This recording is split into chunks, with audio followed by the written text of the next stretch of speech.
Hello! Good evening, viewers! Oh, young moon, how are you doing? Oh. Where's that? Heart rate? It should be showing up. I don't know why it's not. Come on.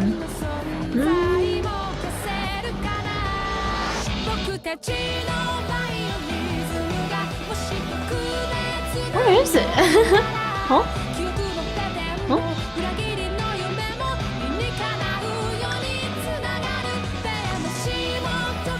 What is going on, OMG? A lot! A lot is going on. Hello, Jinzi, welcome. Hello, Xora, welcome. Yeah, very delusional and maniacal stream.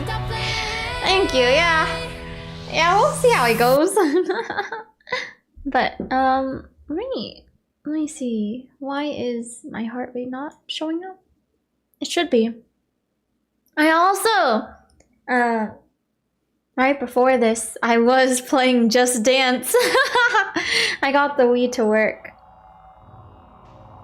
I had to buy a new sensor bar for it because the old one wasn't working, but yippee! So much fun! I love Just Dance!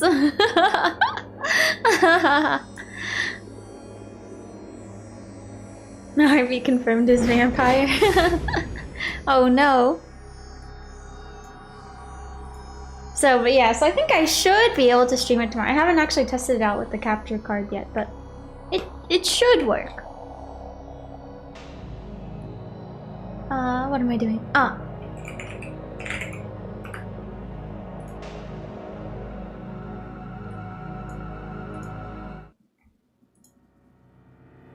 Heartbeat.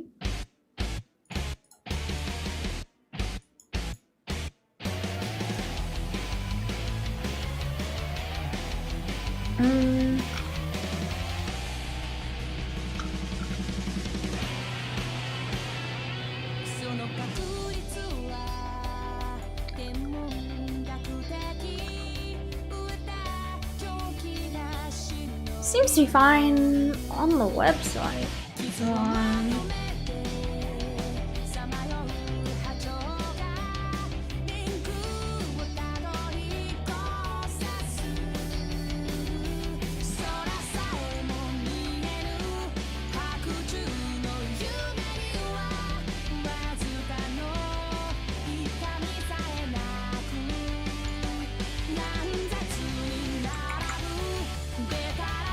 Huh.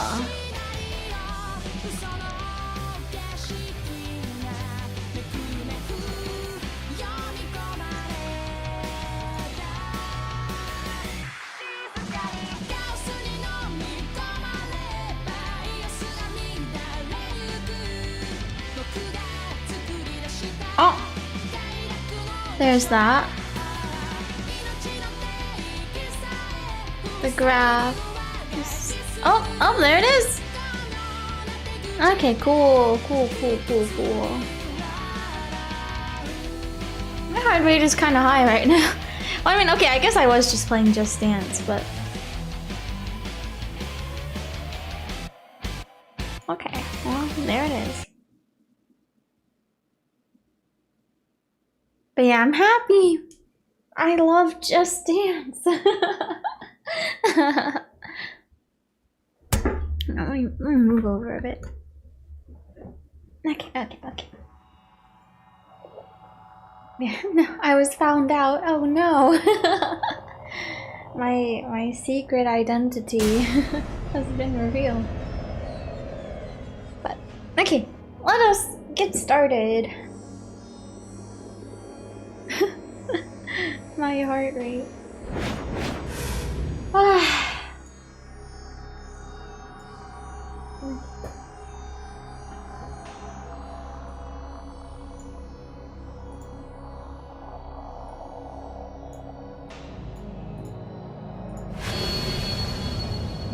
Continue. Load. Okay.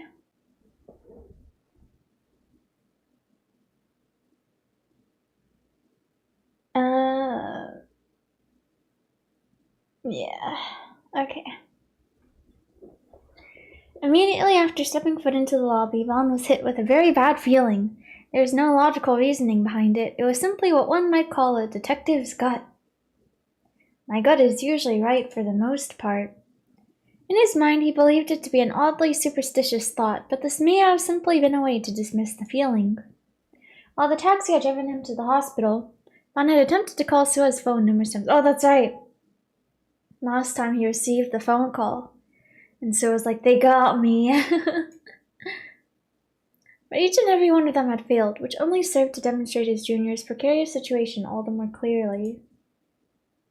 There was no time to waste. He had to find the place where Sua was being held within the large hospital and rescue him. All while not being detected by the kidnapper. The linoleum floor would have made his footsteps echo. To avoid this, Vaughn took off his shoes before entering the lobby. Barefoot in a hospital. Winter was swiftly approaching at this time of the year, a fact Vaughn was readily made aware of when the chill from the floor sent shivers up his soles.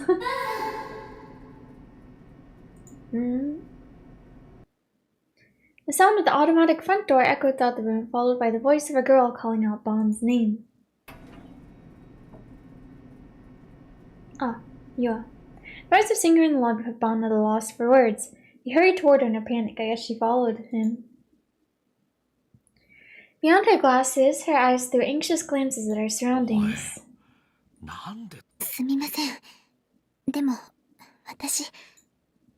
Vaughn looked for any signs of Momose, but she was nowhere to be seen. Realizing she had come alone, Vaughn scratched the top of his head with a concerned expression.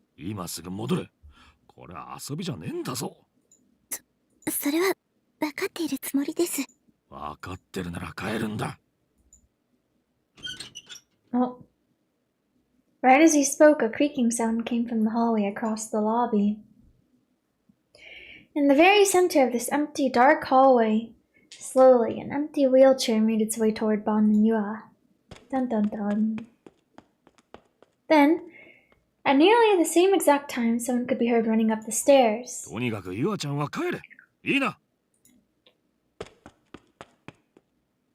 Before he had even finished giving his warning, Vaughn had already started running. He followed the footsteps up the stairs without waiting for Yua's answer. Given his typically languid demeanor, the speed at which Vaughn moved was like nothing anyone could have ever imagined.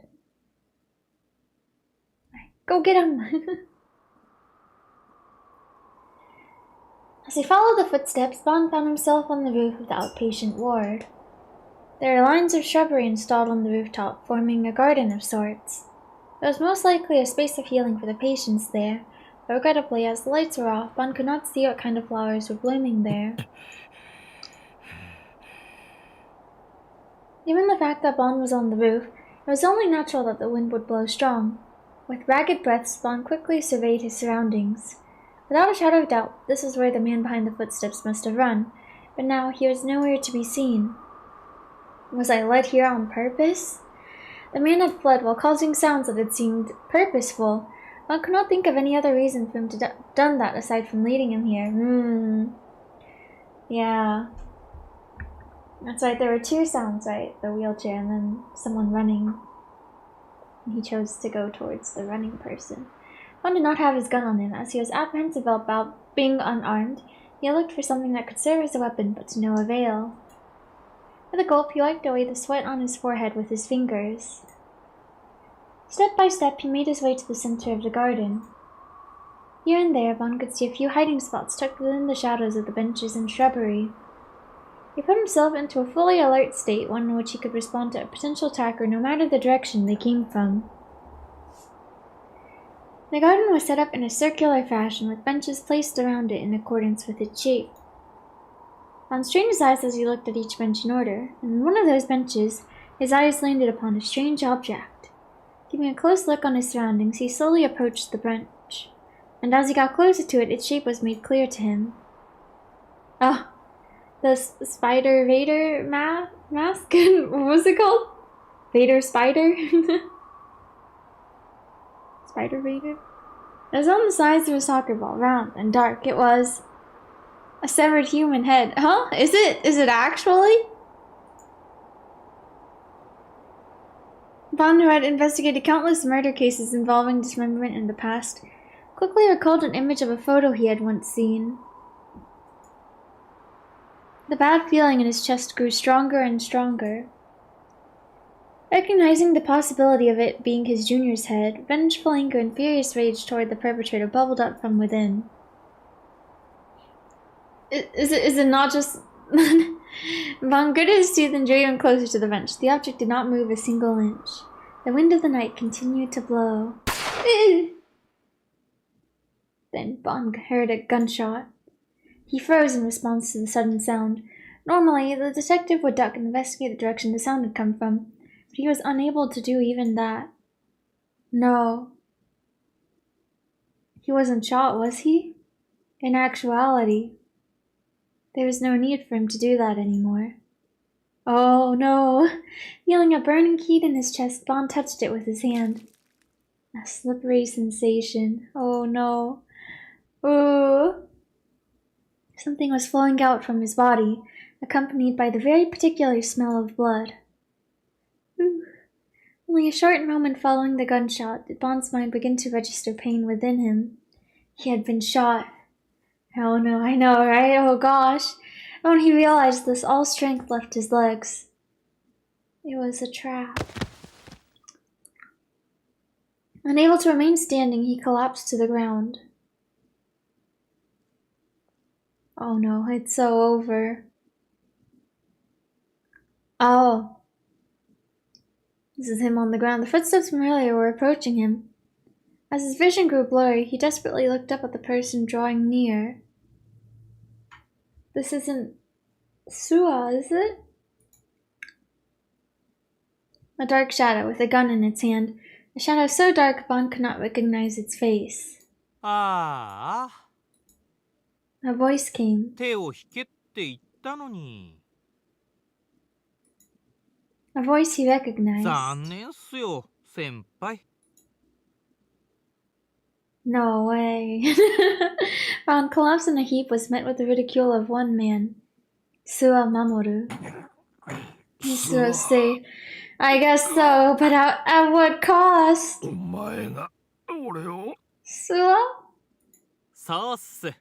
いやー、祝初発砲ってところっすか What's happening? As he laughed into the night, Sua casually picked up the object from the bench. ちなみに先輩、やけにこれに注目してたっすけど、そんなに珍しかったんすかダーススパイダーのヘルメット。Was he like fed a delusion or something that made him think it was like an actual severed head? Oh, Brenda, how are you? Hello, Fira, welcome. I'm doing good, thank you. Sua, who had now returned to Vaughn, held the dark helmet in front of the detective's face in an ostentatious manner. Sua, no. That face. No, so villainous. As Vaughn laughed, his vision grew blurrier and blurrier. Both his arms and legs felt extremely cold. His chest hurt, but not just from the physical pain. He also felt an intense gaze upon him, but he had no more strength to conclude whether it was Sua's or someone else's. Knowing that his life would only last a few more minutes, Vaughn forced his growingly heavy body to face upward. With arms and legs outstretched, only the night sky lay above him. A sky overcast with no stars to be seen. But even if there were any left in the sky, Vaughn had long since lost the ability to see them. Ew. After a few coughs, a taste of blood spread through his mouth.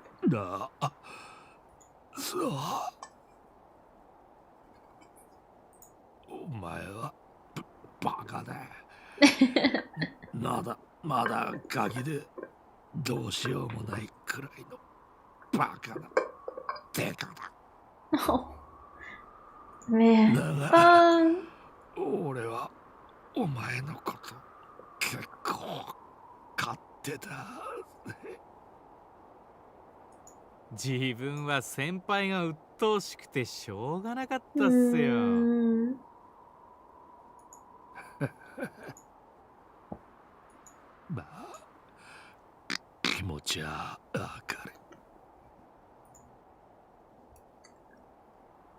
Vaughn's breathing grew increasingly shallow.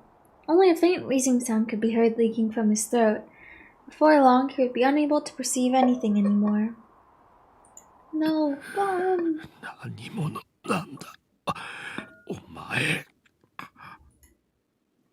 With his consciousness fading in and out, Vaughn spoke one final question, and, in response, Sua pointed the muzzle at Vaughn and gave his reply. 魔法使いっす。 Bona fide wizard.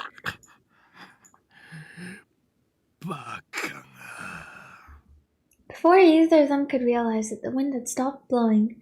The darkness had quickly turned to a place of serenity, and within it, two figures remained frozen still. But that too remained only for an ephemeral moment. Sua's finger, now curled around the trigger, slowly moved inward. 先輩に信仰の救いあれ。The divine light.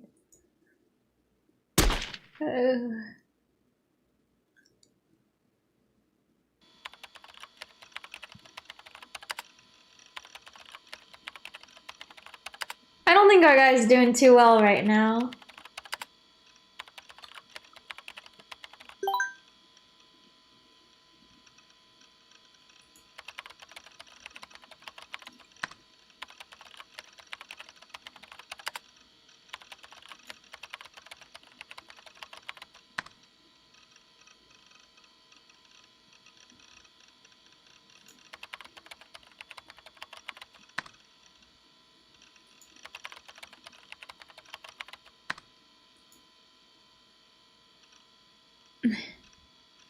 All this time only now you become genuine. Oh, Graham. Were you rejected by an IRL girl? In that case, I've got some good news for you. What is this good news?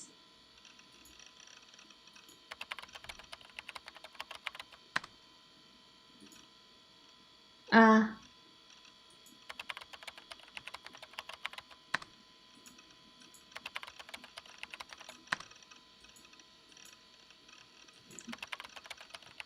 Good wizard.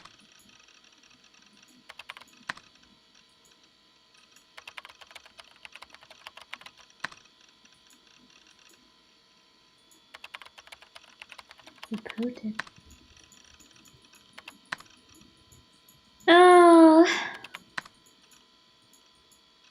speaking of, apparently there's gonna be a festival in about an hour.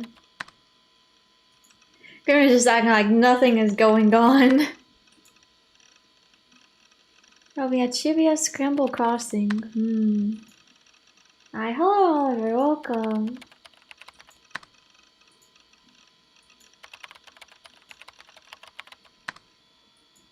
Man. I feel like a festival would already be really crowded, but at Scramble Crossing too. So many people.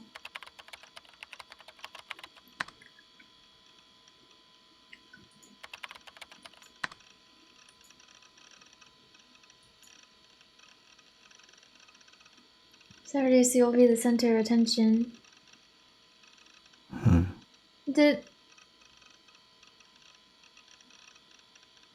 I guess he knows then that we were the one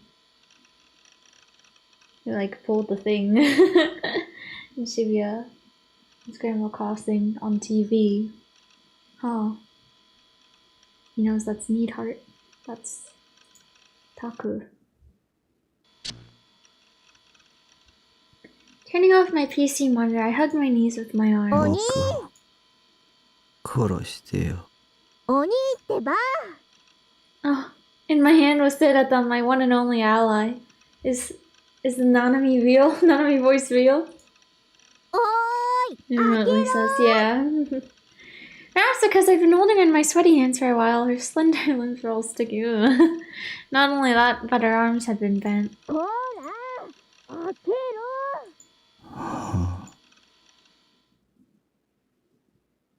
Oh gosh, okay. That voice! Let's see. Oh, we can just save over this one.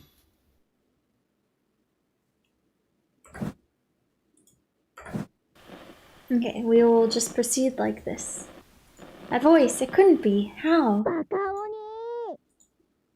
There's no way I'd misheard that. Out of every girl that visited my base, there was only one dumbass that would scream outside of it like that. None of me was here. I was somewhat surprised at how indifferent I felt in response to that fact. I just didn't care. What would her coming here while I was this far gone even do for me? Oh. Besides, it wasn't like it was out of the ordinary for Nanami to come here. Hadn't Nimi said she was going to rescue her anyway? I guess she did say that. And ways was starting to irritate me. Just leave a monster like me alone. Nanami should have been focused on her right hand, not me. Not that I knew what had happened to it. Oops. I didn't have it in me to talk to anyone anymore. Let her in. She was being too loud, so I was forced to get up from my chair and head for the door. The door seemed oh so far away to me, which made me realize I was scared to see her. Hopefully she will be normal. Wow, it's Nanami. The second I opened the door, Nanami shivered a little, then fell silent. Even though she'd been shouting out the top of her lungs just a few moments ago, she was acting strangely meek now. I was confused. I'd barely ever seen Nanami act like this, so a thought crossed my mind. Was this Nanami real?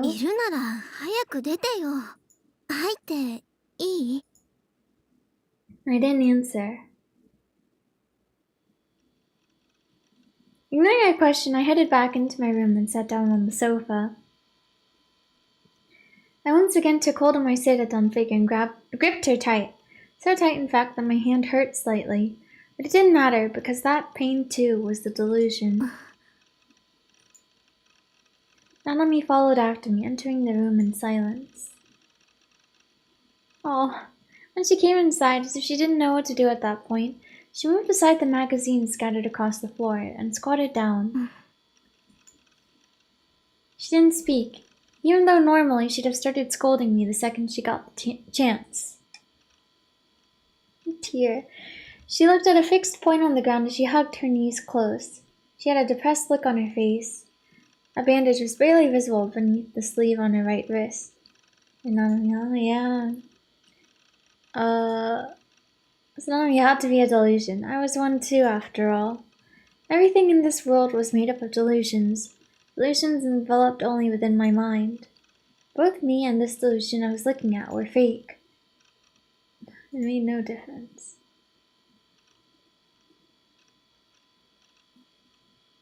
Averting my gaze from Nanami, I looked up at the ceiling. With no particular goal in mind, I started counting the rusty spots. I didn't want to look at Nanami, I'd only feel empty if I did. Silence took over. Only the sound of the fan in my PC could be heard throughout the cramped room.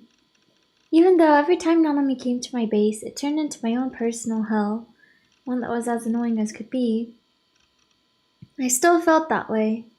But those memories too might have been delusions. ねえ、お兄、何か喋ってよ。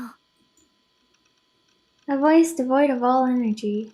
This couldn't be Nanami. Therefore, she must have been a どうし delusion. て何も言ってくんないの？包帯のこととか気になんないの？ Well, yes. I concentrated on my task of counting the rusty spots.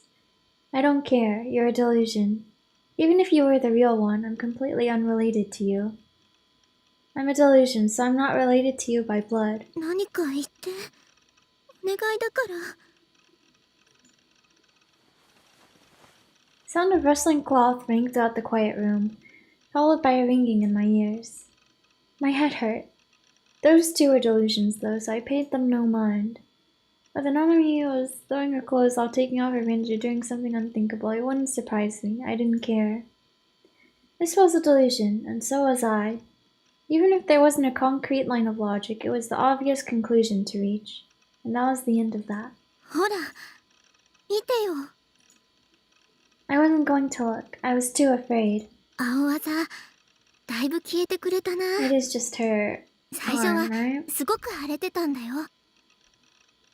Bruce. バスケしてて転んで打 Ah. 撲したんだ。見てもくれないの？ナナってお兄に心配されたこと一度もないな。逆はしょっちゅうなのに。 I didn't want to see anything. I didn't want to think about anything. Nanami. Without meeting her eyes, I called out to my sister, or to the girl whose identity I wasn't sure of. お前が本物でも偽物でもどっちでもいいよ。 Right now, I only wanted one thing. 僕を殺してくれないか。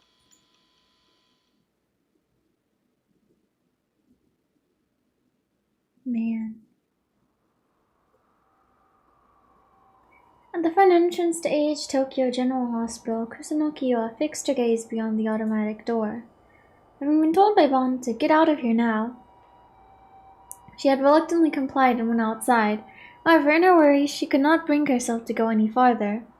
You should really just leave. You should run away. Oh. I'm so hard for asking this, yeah. It's a terrible thing to ask of someone. But howdy, hope you're having fun. Hello, Deafman, welcome. I am. It's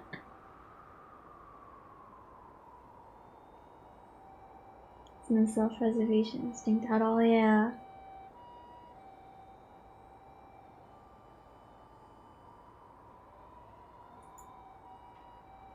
Ron had followed the mysterious figure and vanished up the hospital stairs. It had not even been 3 minutes since then, hoping that Bon had already returned, you had peeked into the lobby. This is after Bon had headed into the hospital alone. You had ignored Momosa's orders and had followed after him. Also, she could get one step closer to the truth behind her little sister's death and the true perpetrator. The person that had told Bon to back off over the phone and had abducted Bon's junior. Someone who must have been named Sua-san was most likely the same one that had killed her sister Mia. That was the feeling Yua had, and as such she had been unable to hold back her impulsive emotions.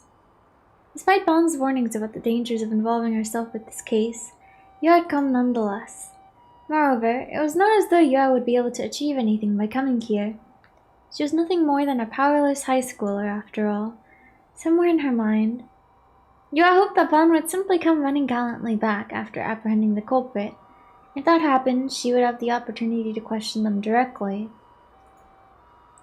Why did my sister have to die? That was the one thing Yua had to ask. Suddenly, Yua felt a gaze upon her. She nervously scanned her surroundings.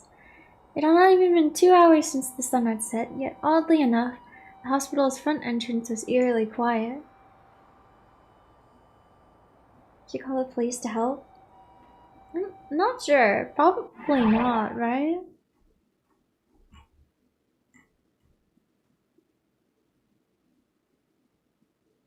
Yeah. I guess she hasn't heard the gunshot yet here, question mark? Or... Yeah, but yeah, I guess Sua is already there and he's, you know, so... He's a bad guy. Right next to it was the urgent care entrance, which also served as the entrance for emergencies, and yet not even there housed any signs of human presence. A train gently ran along its tracks beside the hospital. Hardly any cars passed by the large street in front of it, and there was nary a single passerby. It's unfortunate, yeah. Housed between the sleepless cities of Shibuya and Shinjuku, where Yua was now, was akin to an abyss of darkness formed in the interstice of 2 bursts of blinding light. No figure that could conceivably be responsible for the gaze was visible.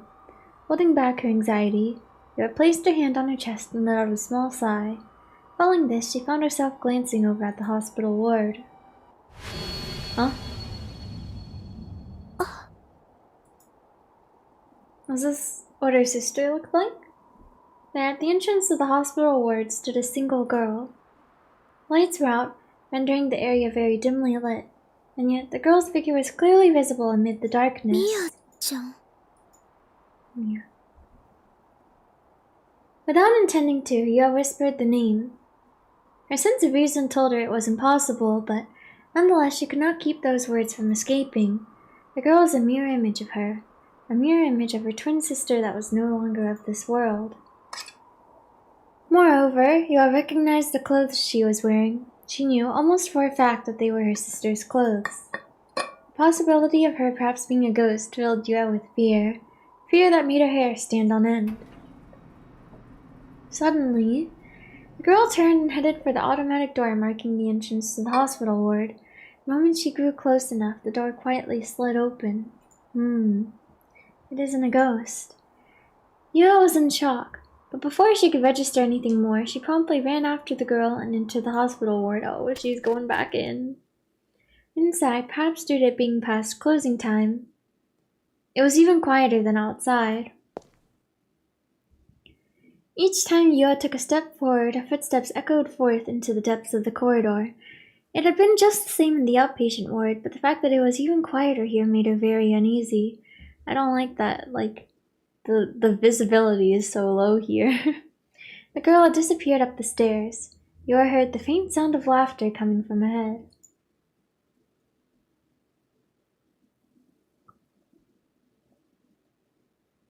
It's like a scene straight from a ghost story. Okay. With that on her mind, Yua cautiously made her way up the stairs, step by step. She arrived on the 2nd floor. Glancing around the corridor, she did not see anyone, something she had expected. But just as she was suspecting that it may have been a mere illusion... Ooh, creepy.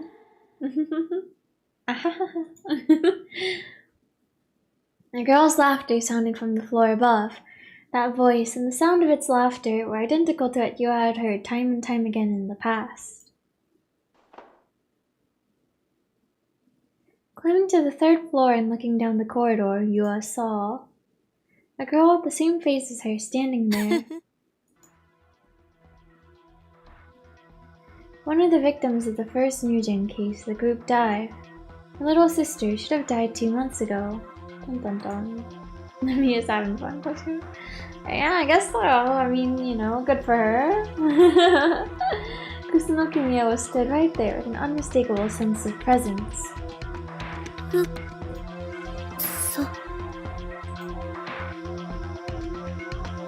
You removed her glasses and rubbed her eyes. However, even after putting her glasses back on, she looked to see that Mia was still there. みやちゃんなの？どう思う？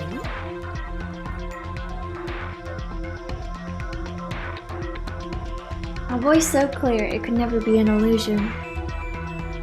And that intrepid smile on your face, that laughter in the air, it was exactly the same as Yura remembered from her sister.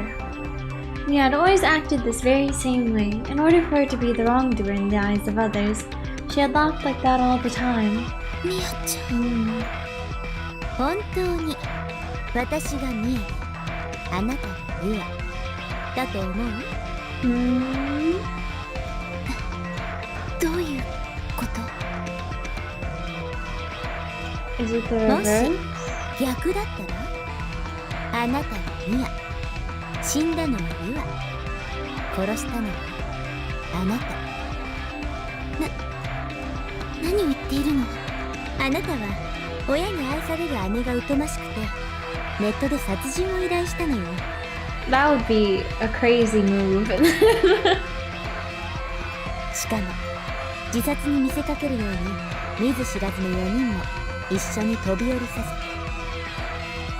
た。あなたは姉になりすまして妹の死を悲しみ涙を流しているふりをしながら、これまで姉が独占していた親の愛を手に入れて心の中では告訴エンド。違うわ。私はユアよ。誰がそれを証明するの？私はユアのはず。 Should be you. でも確信が持てない。私を私だと証明するものって顔？名前？記憶？自分のことなのに自分で自分を証明するなんて不可能。私がミアだっていう可能性もあるの。あなたはいろいろと調べていたじゃない。多重人格、無遊病、記憶捏造、それから妄想。The concepts Yua herself had been looking into prior to now showed just how real the ambiguity of memories, or perhaps recollections, truly was. She didn't know nor understand herself anymore. What was she? Yua cradled her head as she shook it in denial. あなたは誰？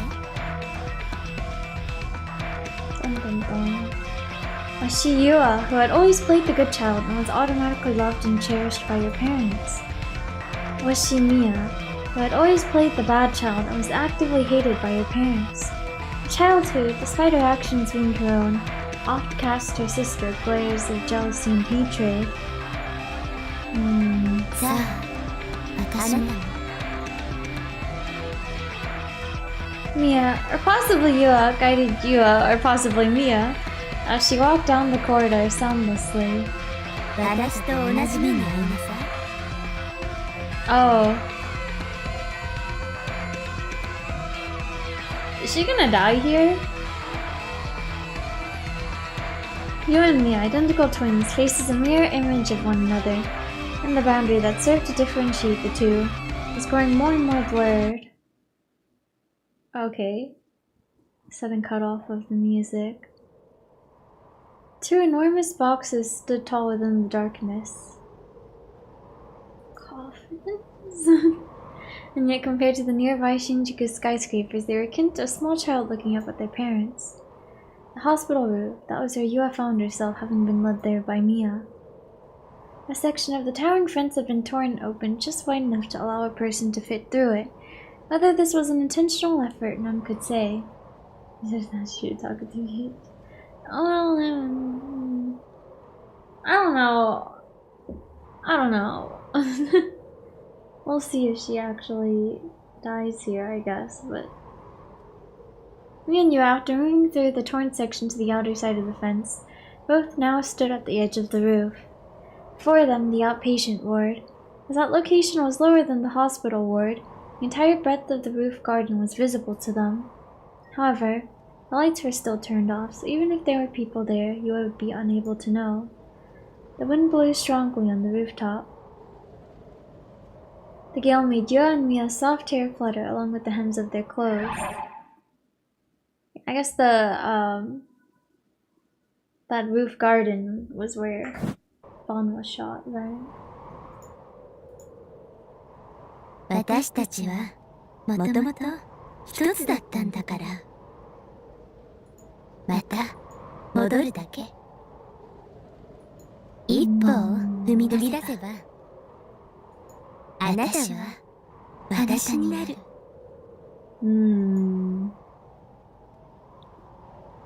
Yua, her eyes vacant of all light, mechanically whispered those emotionless words. Spreading her arms to maintain her balance, she endured the upward rising wind. Beside her, Mia, arms spread just as Yua's were, looked at her sister and smiled. 耐える必要なんてないよ。あなたは私の痛みを知らなくちゃならない。I see, I see. さあ、飛んで。そうすれば、私もあなたも同じ痛みを共有するわ。私はどっちなの？私？あなた？それを聞いても意味はないわ。どっちにしたって、あなたは飛ぶ。Okay. All hesitation left within Yua disappeared, and so, moving her foot forward, she... Oh, and that was the gunshot. A gunshot tore through the dark night. And with a start, Yua came to her senses. Realizing where she was, she let out a frightful scream. The sheer height of where she stood immediately disoriented her, making her lose her balance. She very nearly fell, but in her desperation, she shot her hand toward the fence behind her and grabbed onto it. Because of this, she successfully managed to avoid being met with a terrible fate. Okay, well that's good. That's good at least. The gunshot had come from the roof of the outpatient ward, leading her to look at it once more. In the circular clearing on the roof garden, she managed to spot multiple figures. There were two of them. One was on the ground and the other stood beside them. Bansan. Yeah, get out of there, Yua. And the detective shot someone? Or had the detective been shot by someone? 何をしてるの？どうして私と同じ痛みを味わおうとしないの？ Yeah, I guess, I don't know. そんなの卑怯よ。ずるいわ。ミヤちゃん。違うわ。私はユアよ。ユアは私。ミヤはあなた。あなたは一体何なの？私はあなたの望んだもの。あなたは私の望んだもの。Oh. Mia reached for her sister. Placing her hands around Yua's neck, she began to strangle her. Yua felt a strong pressure on her throat. She could no longer breathe. Oh gosh, everything's going dark. Mia was no ghost. She definitely had a body of flesh and blood, and now she was strangling Yua with it. 死んでよ。今日ぐらい私のお願いを聞いて。いつも我慢してきた。Typical family. Oh gosh. Oh gosh. Yua's vision grew crimson. She reached her hands out into the air in front of her, but found herself unable to grasp anything. I'm going to die. Awash with the most extreme dread, using her whole body, Yua called upon strength she did not even know she had as she tried desperately to break free from Mia's grasp. But Mia was too strong. Yua was unable to move her even a single inch. Even Yua's thoughts were dyed crimson. It felt as though her consciousness was being coated in a layer of viscous blood. In desperate frenzy, she shook her head so violently her glasses fell from her face. And from that point onward, to an outside observer, Yua and Mia were no longer distinguishable. It did not matter who killed whom, the result was arbitrary. If Yua died, all Mia would have to do is become Yua. If Mia died, all Yua would have to do is become Mia. Feelings of resignation steadily spread throughout Yua's heart. Before her eyes was Mia's, or possible Yua's face seething with anger. Not wanting to see such a sight, she looked away. Now involved into a red field of view was the shrubbery and the flowers adorning the roof garden. In her mind, Yua felt that there was a shadow among those flowers, the likes of which she had never seen before. Though perhaps it was simply an illusion, she had dropped her glasses in the struggle after all. Sword! The sword! However, no longer able to breathe and suffering from so much pain, a faint sense of peace gradually rose from within her. Despite her thoughts of simply surrendering herself and peacefully passing on, an instinctive desire not to die denied her of that peace, and made Yua extend her hand toward that disparate spirit. Her distance from the shrubbery was about 2 meters. How she was now, there was no way she would reach it, even if she were to extend her hand. And yet, her fingertips touched something hard and cold. She then grasped it, almost completely unconsciously. She got it. The second she did so, Kusunoki Yua's consciousness, right on the verge of fading, instantly became clear, as though the haze had been dispelled from her mind.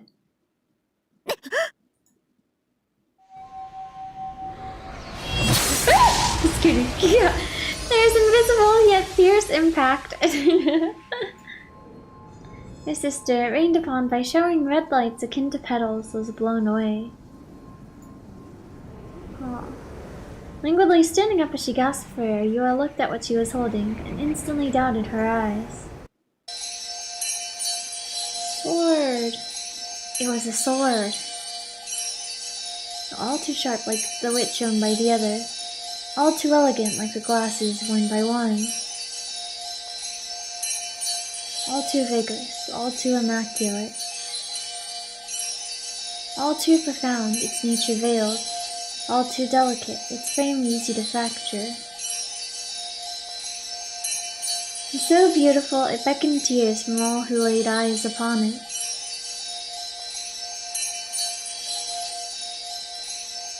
Wow.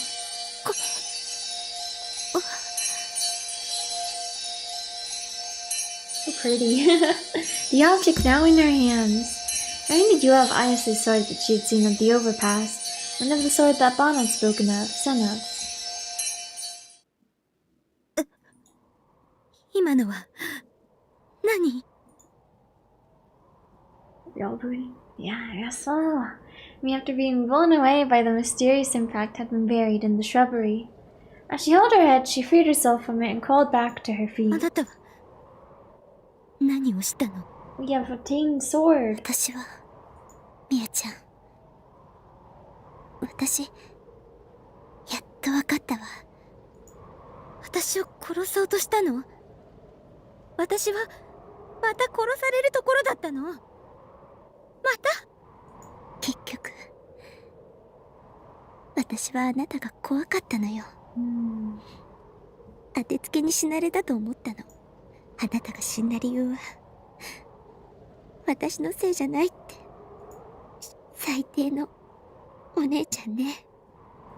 どうして死んでくれないのよ。 She could no longer get through to her. Their two selves, once together in the beginning, had now diverged completely, never to return to one again. Mia reached to grab her once more.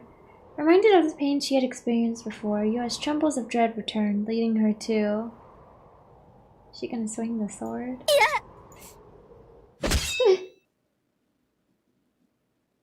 Brandish her sword. It carved a sharp trail and then cut the ghost in half. Mia's movements came to a halt, and with a look of shock on her face, she traced the wound of gouged flesh with her hand, beginning from the left side of her torso, and ending all the way at her right shoulder. Ooh.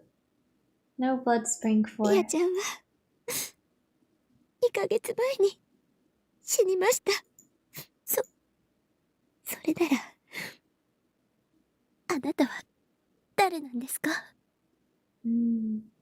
Countless particles large enough to be seen by the naked eye came flowing out from within Mia. Her body, now enveloped in bubbles, gradually collapsed to the ground as her silhouette faded and faded. It was now transforming into something else. Yo, with feelings of incredulity, saw what it was. Oh. After a moment's wait, a man with an impressively large physique appeared in Mia's place. He was wearing a denim shirt, jeans, and a rucksack on his back. That backpack. You had never seen the man before. どうしてミアちゃんの姿に Mia backed away in confusion, still holding her D sword. The man was similarly bewildered, yet likely not predicted that he would have been uncovered, leaving him to act in a very clearly frantic manner. お前こそなんでまさかこのガキギガロマニアックスか聞いてないぞくそどうしたら And then, ignoring gravity itself, it came flying in, its path almost horizontal. Oh. By the time the man looked behind him, it had already perforated the rucksack on his back. Whose sword is this sword? Then that same rucksack, a pale flush of light surged. The man, as though he had just received an electric shock, stiffened up like a pole. His eyes shot open wide, and only a moment later he lost consciousness, falling face first into the ground. He foamed at the mouth, and every so often his body would twitch. The object that had pierced the rucksack was a sword quite like the one you obtained just a moment ago, with beautiful curves adorning its every edge. これ You remembered the sword. She had seen it once before. A single presence approached her. Yua raised her head. Someone then emerged from the darkness. 何事かと思ったらこんな騒ぎになっていたのね Ayase. 岸本さん Without a change in her expression, Ayase glanced at the sword Yua held in her hand. 感じる大いな The る意志 greater will. 私がこの病院に Yua had sunk into the ground dumbfounded. Ayase picked up the glasses that had fallen near her, crouched down in front of Yua, and peered at the girl's face. Then, with her slender fingers, she brushed Yua's hair aside and gently put her glasses back in 君も place. グラジオールの黒騎士だったのね And with that, Ayase gave a faint, transient smile. Yua, a knight. Oh, we're back here. 僕を 殺してくれない Nanui's face stiffened. But shortly after that, she put on a clearly forced smile.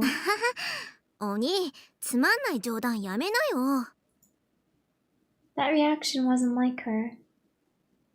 Normally, she wouldn't just laugh it off. Normally, she'd angrily yell, "Don't say that, you dumb jerk!" and then spend the next few minutes reprimanding me. Well, not that it mattered. I didn't care. If she wouldn't kill me, I had no more business with this Nanami.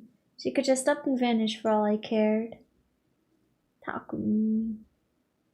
Seiratan. I locked eyes with Seiratan. If only Seiratan was in the third dimension, she would have gladly granted my wish. If I was gonna be born a delusionary existence anyway, at least have me be born in the second dimension. そんな冗談は置いといてそのあのね Okay. お兄にもらったバングルなくしちゃったのどうせ適当に扱ってたんだろうとか言わないでねナナそんなことしてないもん本当に大切にしてたもんなのにどこでなくしたのかもわかんなくて No. No, you don't say that, Takumi. You treasured it seriously? Besides, I gave you it, didn't I? So it's worthless 僕 anyway. は妄想じゃない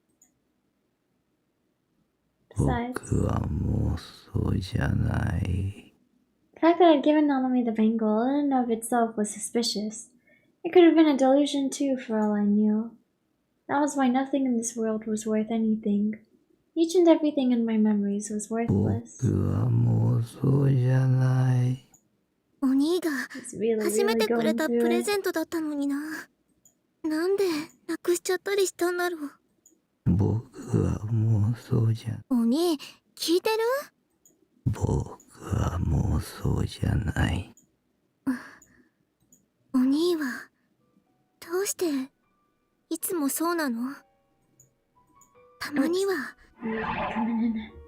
Her head hung low and her fists clenched tight, Nanami let out a faint whisper.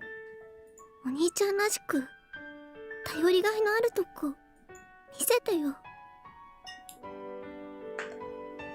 What now? If you're here to criticize me, you're wasting your time. After all, I'm a delusionary existence. 僕はもうそうじゃない。僕はもうそうじゃない。 All I did was stare blankly at Sagato's smile. There's no reason to listen to Nanami. It was all pointless. After all, I was a delusionary 今までず existence. っとナナがしっかりしなきゃって思って頑張ってきたけど、でもね、やっぱりナナだってたまには誰かに甘えたいよ。 Oh. 誰かにじゃなくてお兄に甘えたいよ。僕はもうそうじゃない。だってお兄はナナのお兄なんだから、お兄に頼りたいって思うことナナにもあるんだよ。僕はもうそうじゃない。そりゃいつもああしろこうしろ言われてお兄も嫌だろうけど、それはお兄がだらしないから仕方なく。言いたいことはそういうことじゃなくて、僕はもうそうじゃない。ナナだっていろいろ愚痴を聞いてもらいたい時とか泣きたい時とかあるんだよ。お兄に優しくしてもらいたい時とかあるんだよ。僕はもうそうじゃない。ねえ、お兄、ナナの話聞いてよ。ナナ、今すごく悲しいんだよ。お兄にもらった大切なバングルなくなっちゃって、声出して泣きたいくらいお兄に抱きしめてほしいのに、お兄に頭撫でて慰めてほしいのに。ねえお兄、今日だけはナナのわがまま受け止めてよ。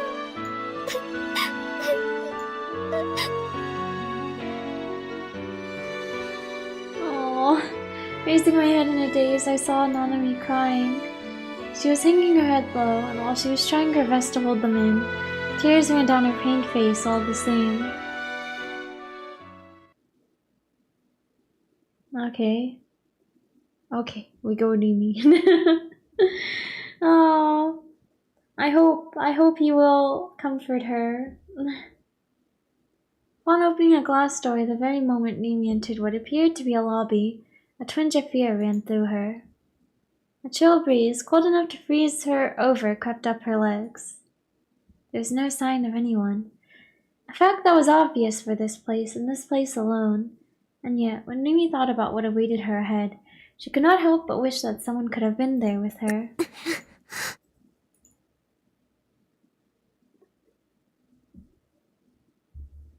Alright, I'm gonna go to the restroom real quick.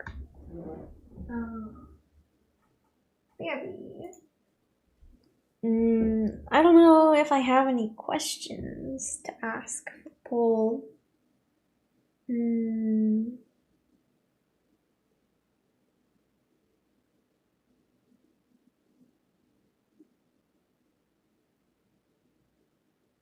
to think of something real quick.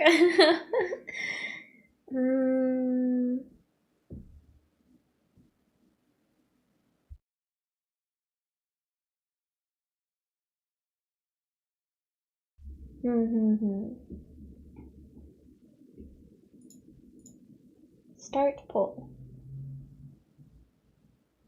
What do I ask? Okay.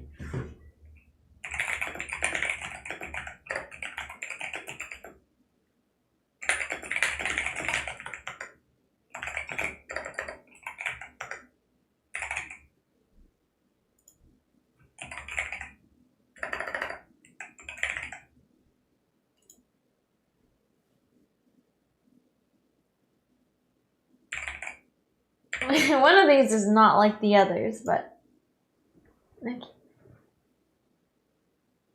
Let me just take the heart rate monitor off for now. Okay, I will be back.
Hello.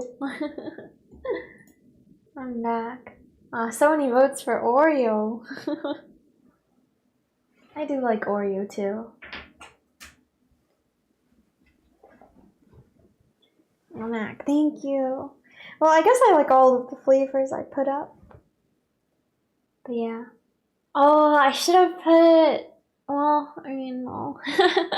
I guess maybe like Black Sesame or something would have fit better in here than Oreo. But Black Sesame tastes so good too. So yummy. Okay.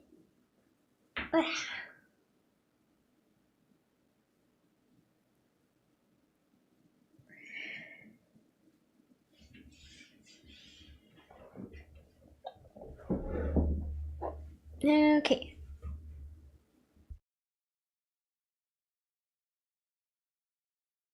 I don't remember if I read this line or not. I don't think I did though, so. Before her was a soundproof door, a door akin to those of a movie theater. From a small crack within that gateway, the chilled breeze came wafting through. The breeze was accompanied by white haze, a haze akin to the smoke that rose from dry ice. Mimi furiously bit down on her lip. In her hands was a D-sword, already real booted. だから大丈夫。 And her D-sword looked so cool though, for real. 怖がっちゃダメだ。 Desperately telling herself that, she gulped a single time before proceeding to burst open the soundproof door with her shoulder. You can do it, Mimi.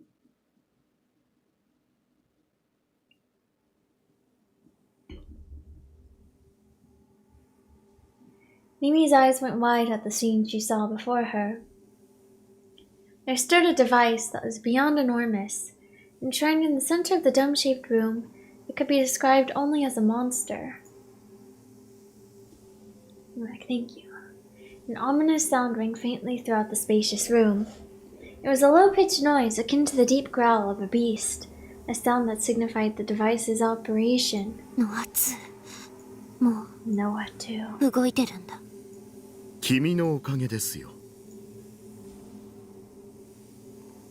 A voice applied to Dimi's vexed mirrors. The moment she heard that voice, Dimi felt her very soul tremble.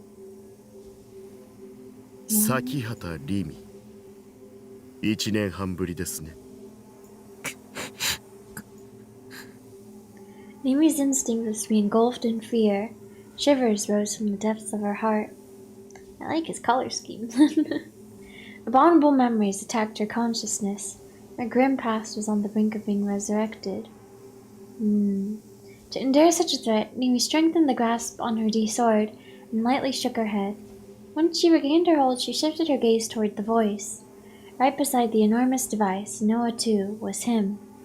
The figure of a man donned in a suit. And by his side... Oh! ナナちゃん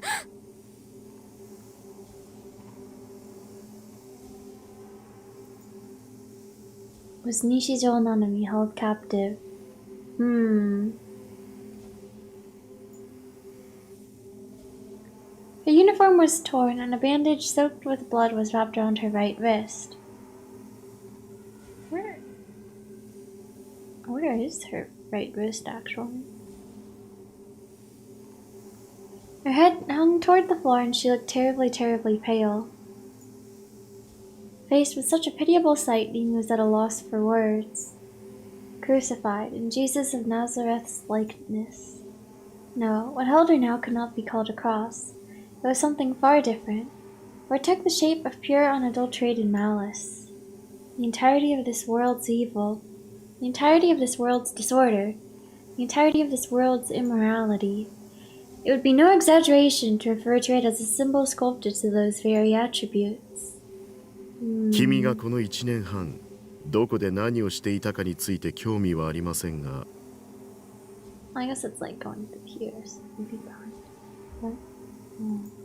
困りますね The man, Norose Genichi, spoke in a peaceful tone, but his voice was embedded with the sharpness of a blade. Doing everything in her power not to sink to her knees, Nimi glared back at ナナちゃ Norose. んを離して。ほうまさかここに来たのはお友達を助けに来たナナちゃんを Now reading through Hanaste. the strange psychological stories like these are the best. Hello and welcome. その子は何も関係ないでしょ。 I'm glad to hear you enjoyed it. では There is 直接話してみては certainly a lot どうです happening か in this game. Notice's offer left Mimi confused. She was acting brave, but in truth, the moment she had seen Notice's face, her heart had been seized by fear, and her legs had begun to tremble. Unable to move an inch from where she stood, she called out to the crucified Nanami. Nanami's head ever so slightly stirred. Her eyes, which had been closed until that very moment, opened faintly. She raised her head, and her hollow eyes fell upon Mimi. リミさん大丈夫今助けてあげるから Nanami. In the middle of Mimi's sentence, Nanami's face twisted in pain. Her face was pale and her breathing labored. 痛いよ右手が痛いの Then, with very little resistance, Nanami's body slid off the cross. タナちゃんねえリミさん Without getting up from the floor, Nanami lifted her head and let her gaze roam about the room. It was as if she was searching for ナナ something. のバングル見つからなくてナナのバングルどこにもなくて She staggered to her feet, and this time she searched her surroundings with her left hand. バングルだね分かった私知ってるから Nanami. だから私と一緒にここを出よう病院に行こうね手が痛いよナナはなんでリミさんのことをリミさんなの嘘どうしてひどいよ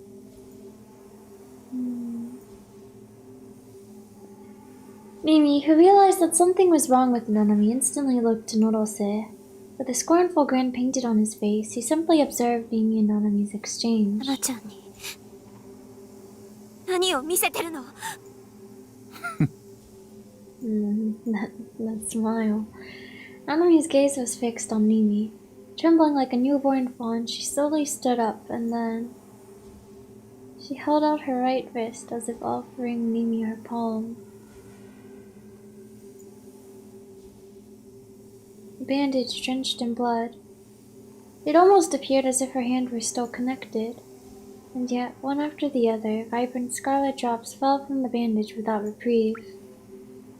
By her feet, a pool of blood grew larger and larger with each passing second. She needs medical attention fast! But despite how frantic she was, Mimi was unable to get any closer. Getting closer to Nanami would mean getting closer to that man. It frustrated her greatly, leaving her on the verge of リ tears. ミさんが持ってたのナナちゃん帰ろうこっちに来てどうして持ってくの返してナナのバングル返して落ち着いてナナちゃんお兄からもらったナナの I don't know if this is gonna end well. あれは誰にも渡したくないの返してよ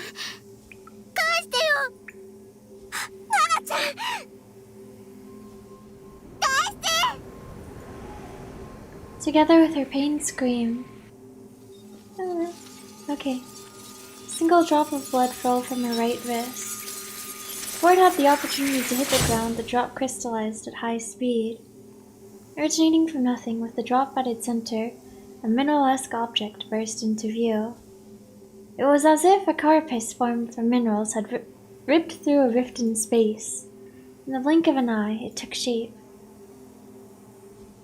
Man, her hand. It resembled a cross far more than the object that had previously held Nanami. Or perhaps it was a sword which pierced itself perpendicularly, yes, as if rejecting goal. これはディソード返してよお願い And Nanami, as if embracing it, held it close to her chest. Tears, born from all the sadness within her, fell upon it. But D-Sword flickered scarlet as if one with her pulse. でないと Nanami at all. リミさんの Who こと許 knows? さない。そんな。ナナちゃんも気軽マニアックスだったの。 Wow. Quite a few. Quite a few gigglomaniacs. 今日だけはナナのわがまま受け止めてよ。 I guess we gotta see what's actually happening here. I saw Nanami crying. She was hanging her head low, and while she was trying her best to hold them in, tears ran down her pained face all the same. I took one look at her, and then I turned my gaze to the ceiling, resuming my mission of counting the rested spots. 別れたって僕は妄想の存在妄想のそんなこと言わないでよ。お兄が妄想のはずないじゃん。だってナナは小さい頃のお兄のこといつもナナに世話かけさせて、でもお兄は昔 Wait, she was right. It was just as she'd said. I had memories from when Nanami was little. I had memories from my childhood. I had memories of watching the news reporting on the bus accident my classmates had been in. The one that had happened on the field trip I hadn't been able to go to. I even remembered my teacher, Mr. Saito, who had passed away in the incident. The words of Mimi, a total stranger, were the words of Nanami, who I had grown up with. It went without saying which to believe. The right person to believe wasn't Mimi. The right person to believe was Nanami. If Nanami was real, that meant that I too was real. ナナミ I extended my hand toward her. Nanami's existence was my one and only hope. The sole existence that would save me. 助けて If Nanami's warmth was real, then I could prove that I was real too. Nanami, who had been crying from loneliness, wiped away her tears. Yeah. So yeah, I guess if it's just like with yours, this is just someone with the device in the backpack, I guess. Looked at me with her reddened eyes, smiled at me with her tearful smile, and what? 抱きしめてくれる？ Okay, I nodded. Then again, then once more. By doing so, if I could save Nanami, by doing so, I could save myself. I would gladly hug this bratty little sister of mine, no matter the time or place. I would hug my one and only sister in this world, the one that shared my blood. ナナミ助けて I wanted to feel her warmth as soon as I could, and so, opening my arms to welcome her into my chest, I prepared to hug her tightly, ever so tightly. お兄 But right at that very moment...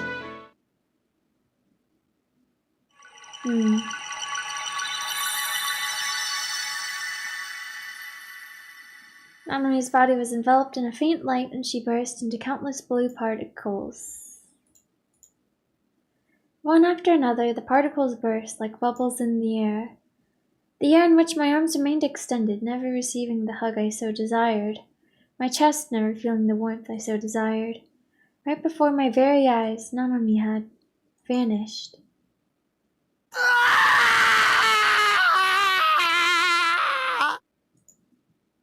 Gosh.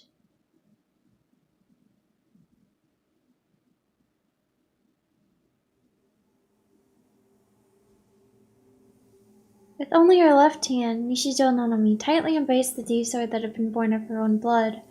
Her right arm, meanwhile, only lay upon it.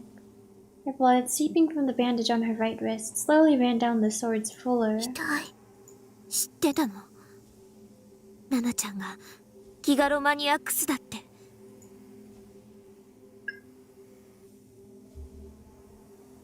Mimi's question was directed at Norose, who had evidently chosen to remain a spectator. No matter how much Mimi glared his way, he always retained the same composed look on his face. 偶然の産物というものですよ。ナナちゃんにひどいことしたくせに何が偶然なの？君の時のような苦労はしませんでした。我が社にはすでに覚醒させるためのマニュアルが確立していますから。もっとも西条匠にだけはそのマニュアルも通用しませんが、化け物だなんて言わないで。君も化け物だからですか？ Oh. そういう話はしてない。虚無から生まれたものだからと言い換えた方が良かったですね。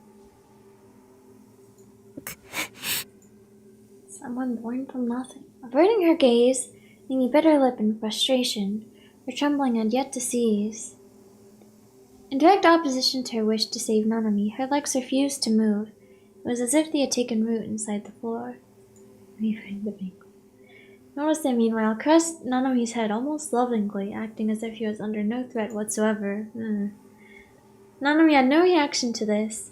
She simply hung her head low as she repeatedly drew shallow breaths. 闇のある一点だけを灯しているスポットライト。その周囲には無数の死体が転がっているのでしょうが、誰にも見えない。君自身。そんな話。例えば君が自殺をしたら、スポットライトは数十センチ横にずれて君を闇で覆ってくれるでしょう。そして何も知らない別の誰かが。Prompted by Rimi's sharp tone, Norris shrugged his shoulders, then returned to silence. 痛い。ナナちゃんを解放してほしいんだけど。拘束は解きましたが。連れて帰る。構いませんよ。ナナちゃん、入ろう。その件は消して。だったらバングル返して。返すから。Mimi knew her Nana's hand was being kept. On that day, on the night Nana's hand had been delivered to Takami's room. After Takami had collapsed from sheer humiliation on the roof of O-Front, Mimi had retrieved the hand from within the refrigerator. Ooh. Shogun was the one who had it now. It was in cold storage to keep it from decomposing. The bangle, too, was... いいかな。洗ったの。ナナのだよ。バングル。勝手に持って行って。ひどいよ。Nanami's voice, which had only been speaking in incoherent mumbles, was gradually growing more and more 落ち intense. 着いて深呼吸して。自分をしっかり持って。一つ聞きますが。I hope they don't have to fight, but notice the sudden interruption elicited a click of Mimi's tongue, though only in her mind. Traumatizing, yeah. I guess triggering more like. 西条匠にとっては君たち二人のうちどちらがより重要度が高い存在ですか？ Why are you doing that to them? Mimi cast her eyes downward. ミミさんなんか。While Nanami instead raised her head. A sparkle returned to her once empty eyes, a glaring brilliant shine, one that warranted only a single descriptor, abnormal. In a panic, Mimi frantically attempted to brace herself. Only to be frozen in place by the sudden darkness. It was as if all the lights had been turned off. Mimi had no way of knowing whether it had been intentional or accidental. ダメ。Mimi whispered so in an attempt to encourage herself. Her voice made the air undulate, but it molded itself into the dark before long. She then noticed she could no longer hear Noa-2's growling rumblings. I hate the dark. It always reminds me of back then. Mimi tried looking around, but all she could see was darkness spread through every corner. No speck of the concept known as light existed. It's terrifying. I don't really like the dark that much either. Could she not see because it was dark? Or could it perhaps be because her sight was not working properly? She had even lost the ability to tell up from down. She could not tell where she was anymore. Her 5 senses had been eroded by darkness, and now her body was unable to recognize anything. Terrifying. Excuse the scariest jump scare. It is. As if her body had been turned into a gas, as if her consciousness had slipped away from its vessel. Past and present fused as one, and Nimi's memories began to intermix. When was now? When was the past? Oh. Then, in the world ruled only by sheer darkness, a single ray of light shone down. And there, within that circular spotlight, was Nimi, cradling her knees close to her chest. Nimi was seeing this very scene from within the darkness. It's the same as back then. Back then. Nimi had nothing. Before she knew it, she had been confined and tortured. But rather than anything practical, the psychological pain she suffered had been far greater. A daily life born from the depths of hell. A daily life consisting solely of enduring. How she had been before that, Nimi did not know. When and how had she been confined? For how long had she been tortured? That Nimi did not know. But something told her that this was not due to memory loss. The moment she suddenly opened her eyes, a consciousness known as her self had been born, or so she felt. Perhaps the one inhabiting this body before her, unable to escape from all the pain, had ended her own life within her delusions. And then perhaps as a new her, a new personality, the current Nimi had been born. Perhaps there had been countless other hers before her. Even the name Sakiyata Nimi may have been different each time. To myself, I don't exist. Something moved amid the darkness. Nimi stood up and slowly began to move toward it, and as she moved, so did the spotlight. And what she found was a dead Nimi lying on the ground. Without ever looking at Nimi, a whisper flowed from Nimi's あな mouth. たは何番目？私は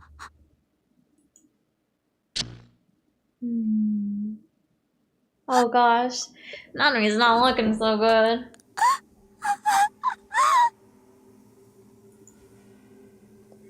Nimi's eyeballs twitched incessantly. An endless amount of tears ran down from the corners of her eyes. Oh. Her D-star then slipped from her hands and Nimi sank to the floor. Much like a child would, she covered her face with her hands and weakly shook her head. I'm sorry. I couldn't do it. Man, it feels so bad for her. For everyone. Nami stared at her with a vacant look on her face while Norose let out a short, disinterested snort.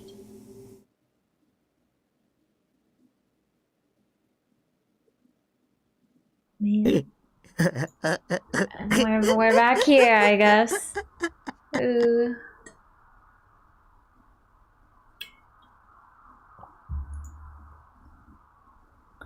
Nanami had vanished without a trace. She had turned into bubbles before my very eyes.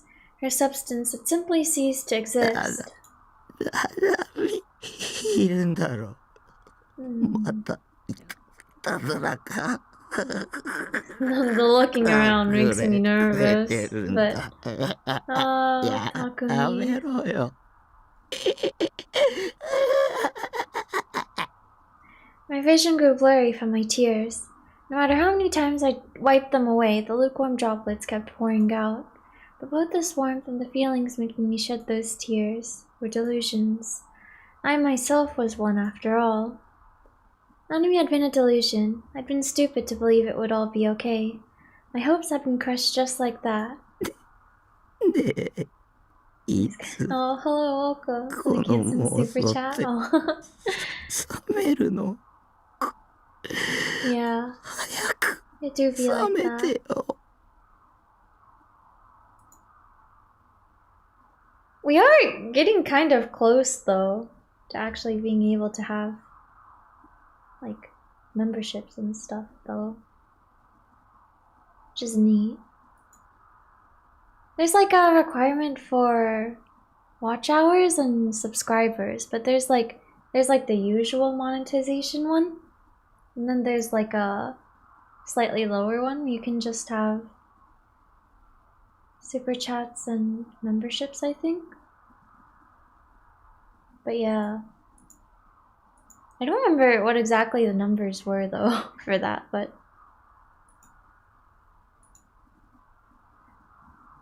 we are getting there, kind of.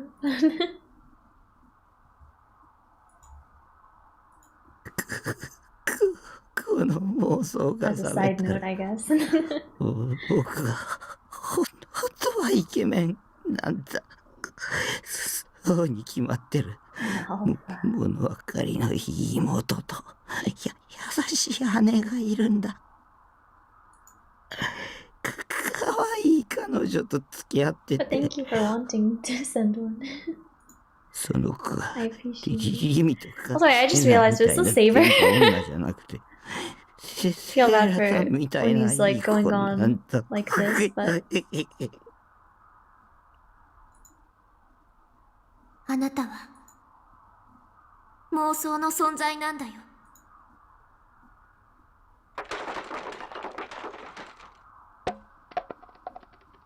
Groveling on the floor, I buried my head in the mountain of trash and tightly gripped Seiratan.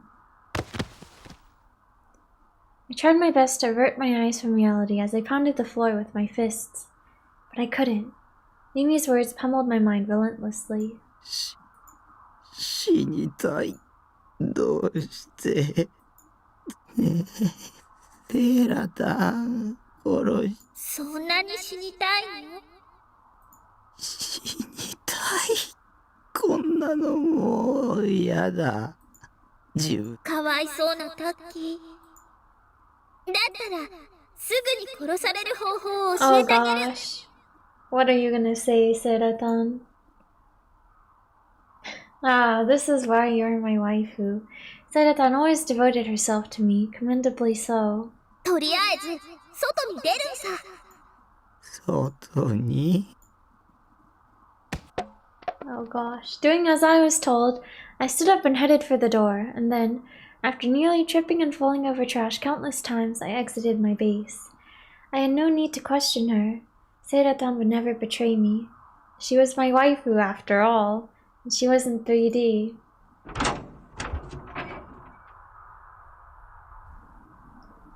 Once again, JK. Ah, Seiratan, Seiratan. Once I was outside, a strange sound hit my ears. The sound. Hadn't I heard it somewhere before? この音を追いかけて。追いかけたら殺しそういうこと。Yepperoni. 優しく殺してもらえるかな。私が保証するよ。よかった。やっと死ねる。This sound was my Messiah, the bell of salvation that would grant me passage to the promised land. With Seiratan in hand, I set off toward the sound. Whenever I got close to the sound, it would move farther away, almost like it was guiding me somewhere. Every time I seemed to be onto it, it would quickly become distant. Every time I seemed to lose track of it, it would come close and wait for me, as though it had a will of its own. A sound with will of its own. It reminded me of Shogun's existence. His face flashed through my mind, but I quickly grew indifferent to it. Whether it was him or someone else, as long as someone killed me, I didn't mind. I even stopped wondering about the true nature of the sound. I was a delusionary existence, and I was going to die pretty soon, so there was no point in caring. With my head completely empty of all thoughts, like a moth to flame, I staggered after the sound. No thoughts, head empty. Only sound. A barrage of noise now surrounded me. I was unable to differentiate any of them.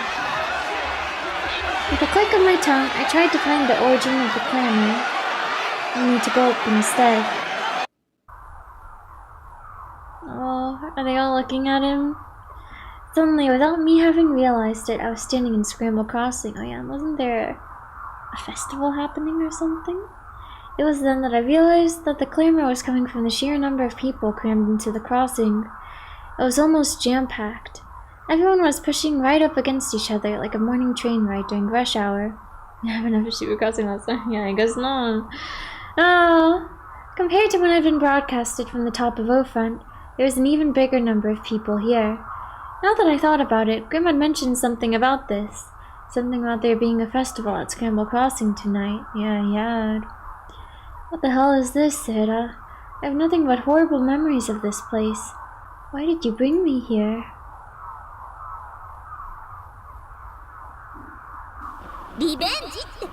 Revenge?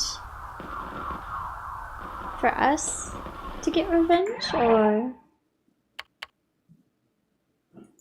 you getting revenge on us? Probably be fine for me to save over this one, but I'll just do a new one. Just in case. Where's the person who's gonna kill me, Sarah? Right in front. This tremendous crowd on this cold autumn night. Just what kind of festival could make so many people gather here, to the point of there being no room to breathe? We're gonna be like sacrificed or something? Suddenly, the wall of people opened up before me like I was Moses from the Bible. A single path inviting me in. They were all waiting for one person. Me. Are they making like a ladder with their hands? New tip.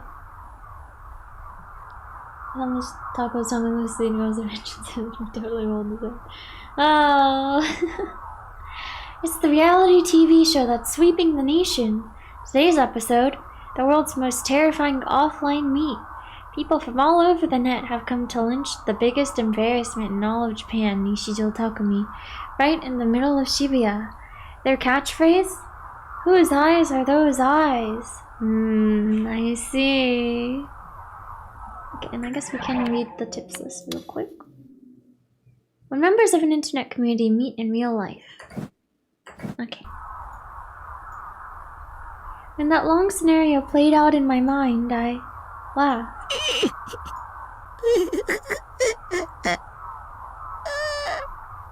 As much as I hated pain, as long as I would die, I'd be more than willing to deal with that much.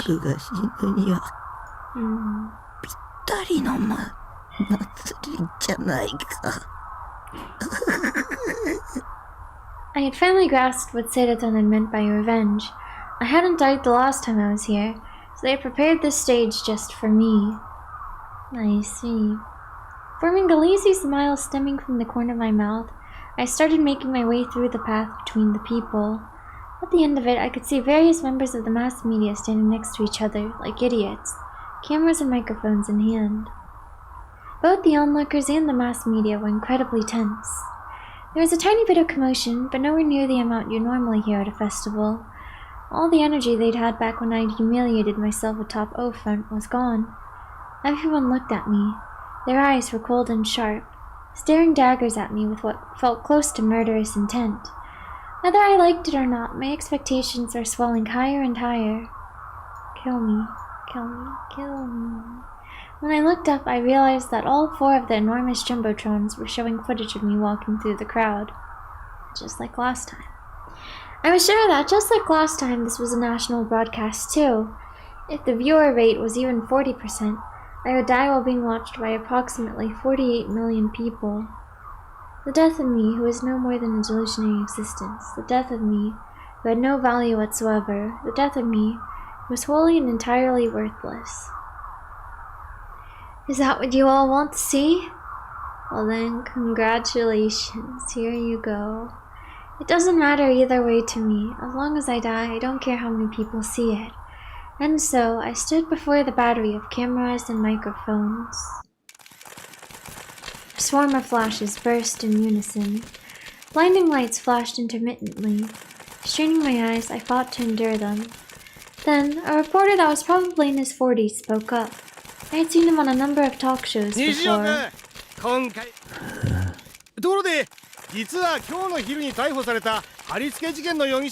that was this morning. So much has happened since. My gosh. Why was this random guy acting all buddy-buddy with me? What was that last part supposed to mean? Was he asking for my opinion? Huh. I guess when the media called up the criminal psychology professors every time, and they always said the same standard uninteresting BS. Even an amateur like me could serve as a replacement. Quite a day, yeah. My goodness. Regardless, I couldn't have any less of an opinion than what the guy was asking about. I had lost all interest in Eugen. I'd come here to be killed, not to answer questions. I had no energy そ for れでね it. 西条君真犯人と目される人物はそれは君なんじゃないかっていう噂があるんだよねそうかもね。My whispers were broadcast all throughout Shivia via the Jumbotron speakers. Commotion ensued. The bloodthirsty atmosphere got even stronger among the people gathered here.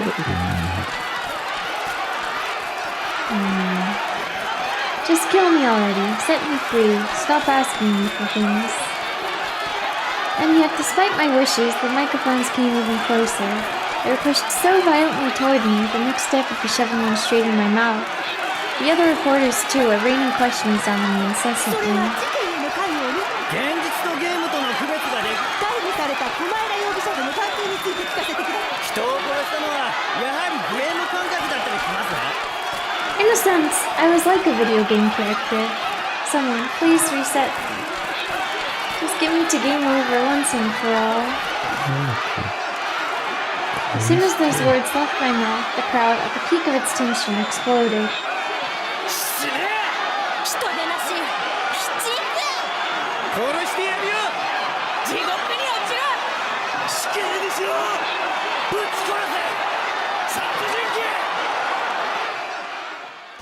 鬼 I was overwhelmed by the waves of people, and as the screams and shouts swarmed, I was swallowed up by the undulating masses. I was tossed around and jostled, crushed to nothing, and pulverized. Being shoved by people in all directions, my body started floating. My soul left the ground. No matter how much I struggled, I couldn't do anything. I was struck on the head, punched in the arms. But none of it was painful enough to kill me. With no room to breathe, I started to suffocate. I didn't resist. I entrusted my body to the chaos, and in doing so, the pressure suddenly disappeared and my body fell to the floor. Seiratan fell from my hand and toppled onto the asphalt. Countless feet lined up like trees in a forest, and as they writhed about, my wife rolled through the gaps between them. Despite extending my hand, I couldn't reach her. Her face, complete with that endlessly radiant smile of hers, the smile that soothed my soul, was stepped on by someone's shoe. How dare they hurt Seiratan!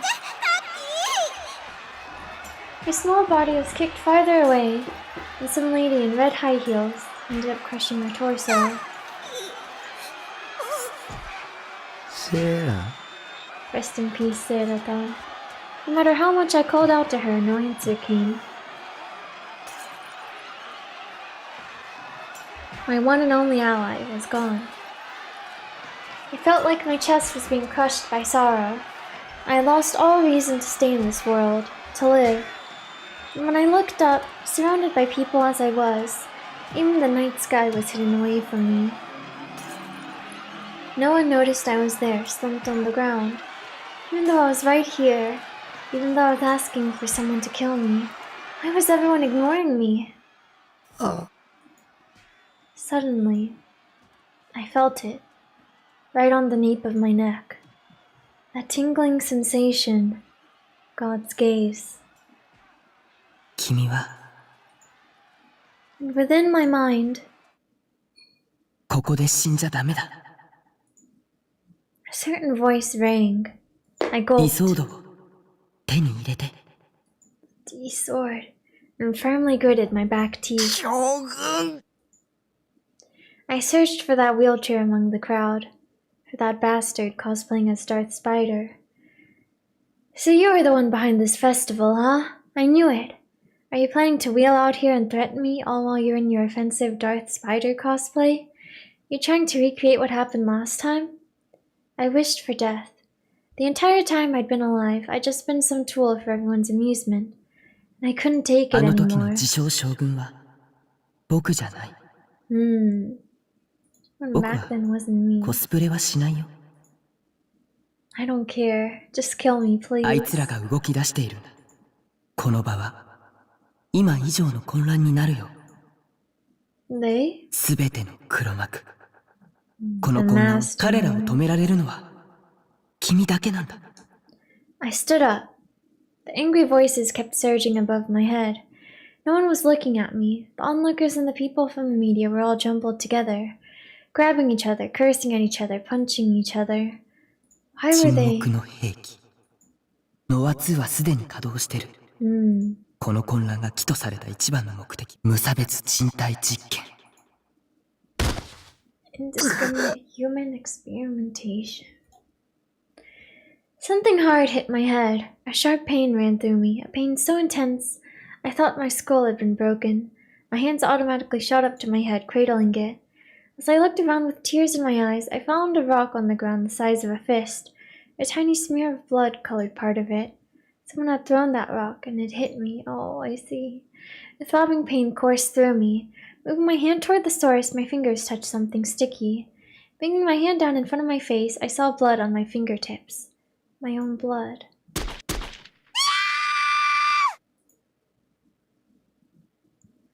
I heard a dry explosion in the distance, followed by a lady screaming.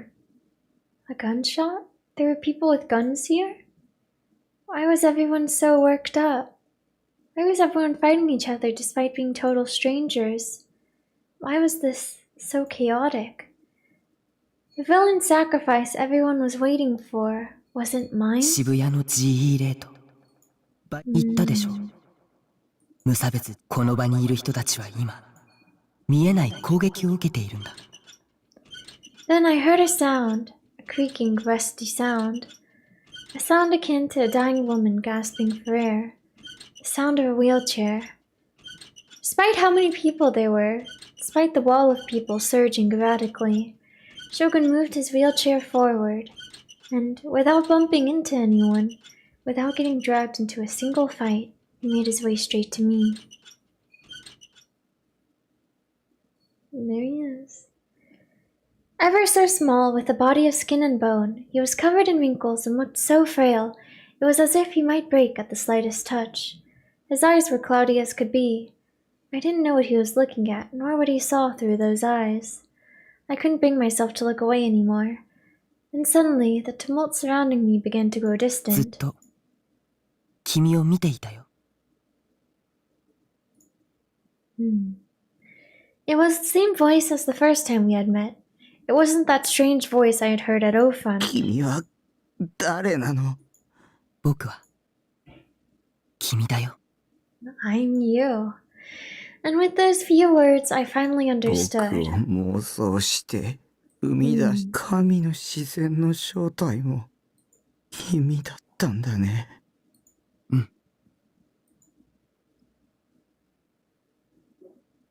He was my creator. The existence who had envisioned me within a delusion. Someone who I could never hope to match up to. 君の名前は西条匠。 The real me. The original me. 君はいくつ Whose なの？ eyes are those eyes? Yeah. 君と同い年だよ。 It's his. 君の設定とね。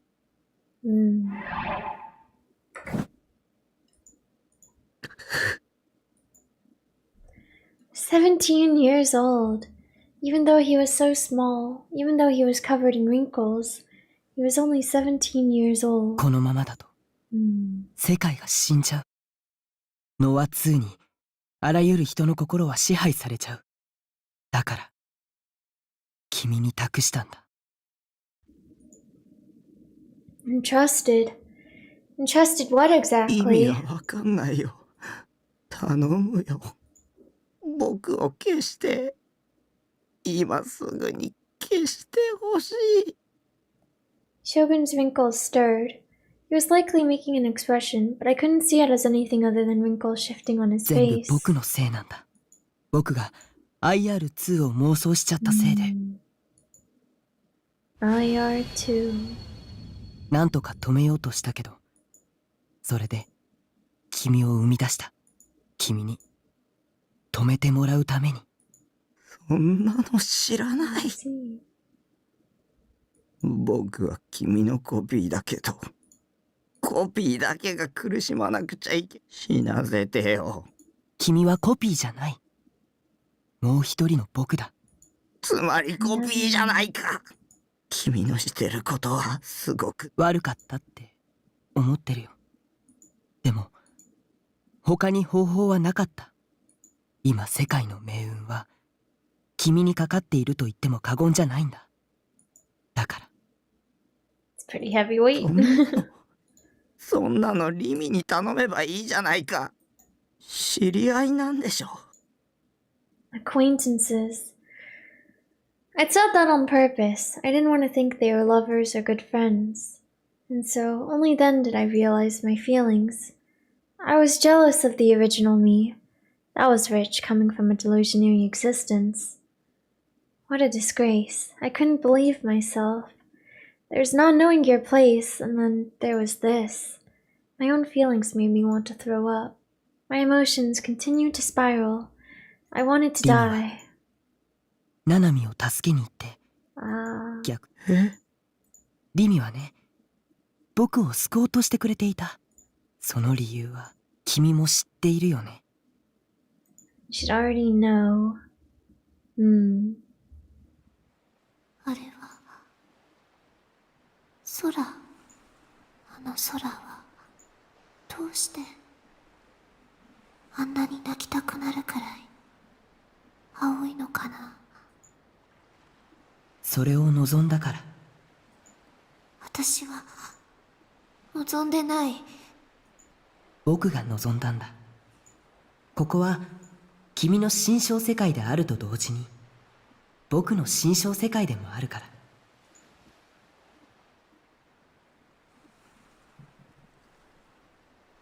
Mimi turned toward me. She stared at me, her face deeply puzzled. あなた誰？あなたは別の私？違うよ。だったら誰？私の心の中だよ。ずっと暗闇しかなかった。それなのに妄想がシンクロしたんだ。そう。Mimi looked up toward the sky once more. It was a crystal clear, azure sky. 私本物の空見たことないんだ。私っていう人格が生まれた時にはね、心の中もそこからは私今心を自殺させるの。きっとこれまでの私もそうしてきたと思うし、でもせっかくあなたが空を持ってきてくれたから、この光景を記憶に刻んでおいていいかな。次の。死にたいの？うん。本当の空を見てみたいとは思わないの？ねえ、空って本当にあるのかな？あるよ。でも現実の空はこの空よりも汚れてる。どこにある？あの空はどこにあるの？君が望めばどこにでも。望んでいいの？もちろんだよ。どうやって望むの？光は電磁場の波。その振動現象を人の視覚は色として捉えるんだ。自分のデッドスポットに望む色を当てはめてごらん。君の望む世界の色を作り出せる。世界は君の望みに応えてくれるよ。Several days, even months perhaps, had then passed since that encounter, and one day Demi had come to my hospital room. She and I were fellow patients at the same hospital, fellow possessors of something that transcended human understanding, the power of gigalomania, an attribute we were unsure whether to abhor or take great pride in. Hmm. お兄、お客さんだよ。ねえねえ、誰？彼女さん。やるね、お兄ってば。また会えたね。 She was deeply haggard. Her skin was morbidly pale, her hair was dry and neglected, growing according to its own whims. Her fingernails were cracked. I guess this is how Nanami and Mimi know each other, huh? Her eyes constantly squinted as if dazzled by a brilliant light. 本物の空は見られた？うん。あ、そうだ。 Nanami, who had been watching us talking, suddenly clapped her hands in apparent remembrance. ナナ、お洗濯してこなくちゃ。リミさんでしたっけ？どうぞごゆっくり。 Nanami left the room. Mimi and I vacantly watched her depart. Mimi then turned back toward た me. くみはいつから入院してるの？ 5年ぐらい。退院の予定は？ないよ。僕の余命はあと2年ぐらいだと思うし。私はあなたのおかげで終わりなんて絶対にないと思ってた。そしたら急に外に出してもらえた。そう。私はだから今度は私が I see. あなたのそんなの気にしなくていい。わざわざ僕に会いに来なくてもいいよ。君にはこれから普通に生きてほしい。普通の生き方なんてわからないから。 Mimi's past. Mimi's feelings. Mimi's resolve. My chest tightened as I remembered them all. なんでリミは僕に近づいてきたの？彼女は君の近くにいることで君の行動、彼女を恨まないであげて。彼女はただおせっかいなだけなんだ。 A tinge of sadness appeared in Shogun's 巻き込みた voice. くなかったのに勝手に僕に恩義なんか本当におせっかいだよ。リミとナナミはプロジェクトノアの責任者、すべ The ての黒幕 mastermind behind it all. 野呂瀬源一、かつてリミを捕らえて拷問していた男でもある。それなのにリミはナナミと僕と、そして君を助けるためにあの男のところへたった一人で乗り込んでいっちゃった。 A voice echoed within my head. It uttered the words of a Nimi I didn't know. Words she had spoken to Shogun. Oh.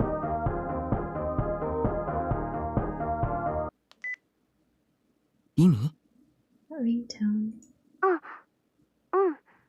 私実はちょっとした報告があります。ナナちゃんをこれから助けに行こうと思って。やめ Oh, る I'm な。 sorry, this is when she was walking on the street. 君はあの男、ノロ瀬とはもう会いたくないでしょ。私っ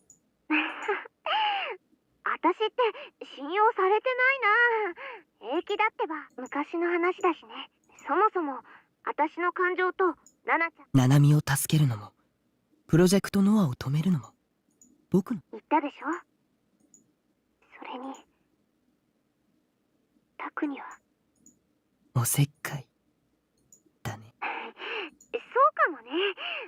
あなたにしか言われたことはないけどねえ、ちょっとだけ語っちゃっていいかな。タクにね。しかもそんなことしておいてすごく自分勝手なんだけど、私彼と一緒に過ごした時間はとっても楽しかったって思っちゃってるんだ。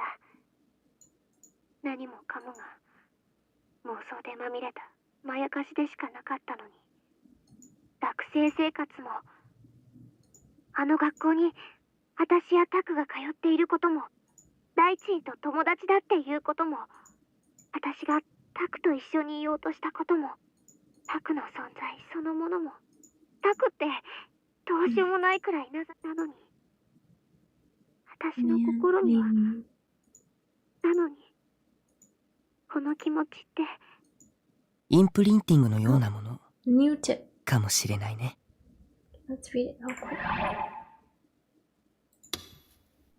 The automatic assumption present in some animals in which a newborn child recognizes the first thing it sees is its parent. This can occur even if the parent is of a different species than the child. Even after imprinting occurs, it is possible to force a child to change who they recognize as the parent by presenting them with a substitute.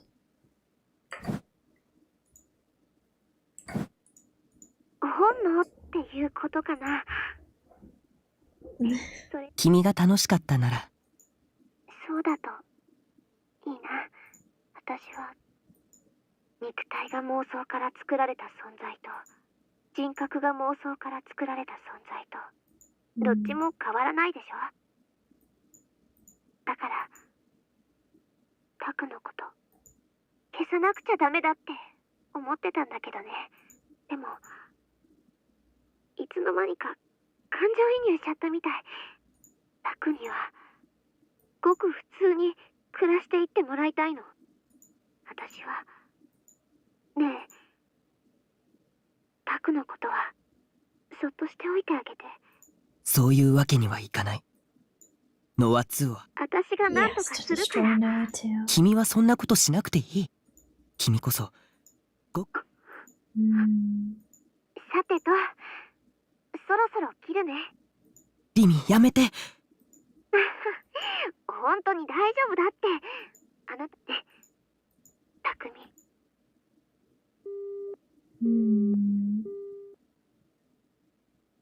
So, I guess if Takumi destroys Noah too, will it just be over for him?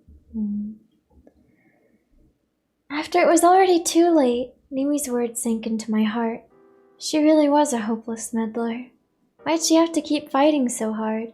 Why'd she have to keep acting so selflessly? 私は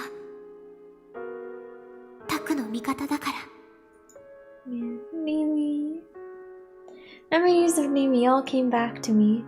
Memories of the short time we had spent together until now. Memories of the feelings that had been hidden behind every word she'd said. She really was on our side. 私が一緒にいてあげる。 Over the past year and a half, if I had to summarize what I'd done, it'd mostly be ESO, RMT, and Edogen. I devoted myself entirely to those things, all while staying shut inside my base.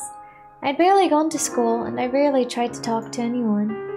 Born into this world, I'd lived as though I were dead. But for the past month or so, that had changed.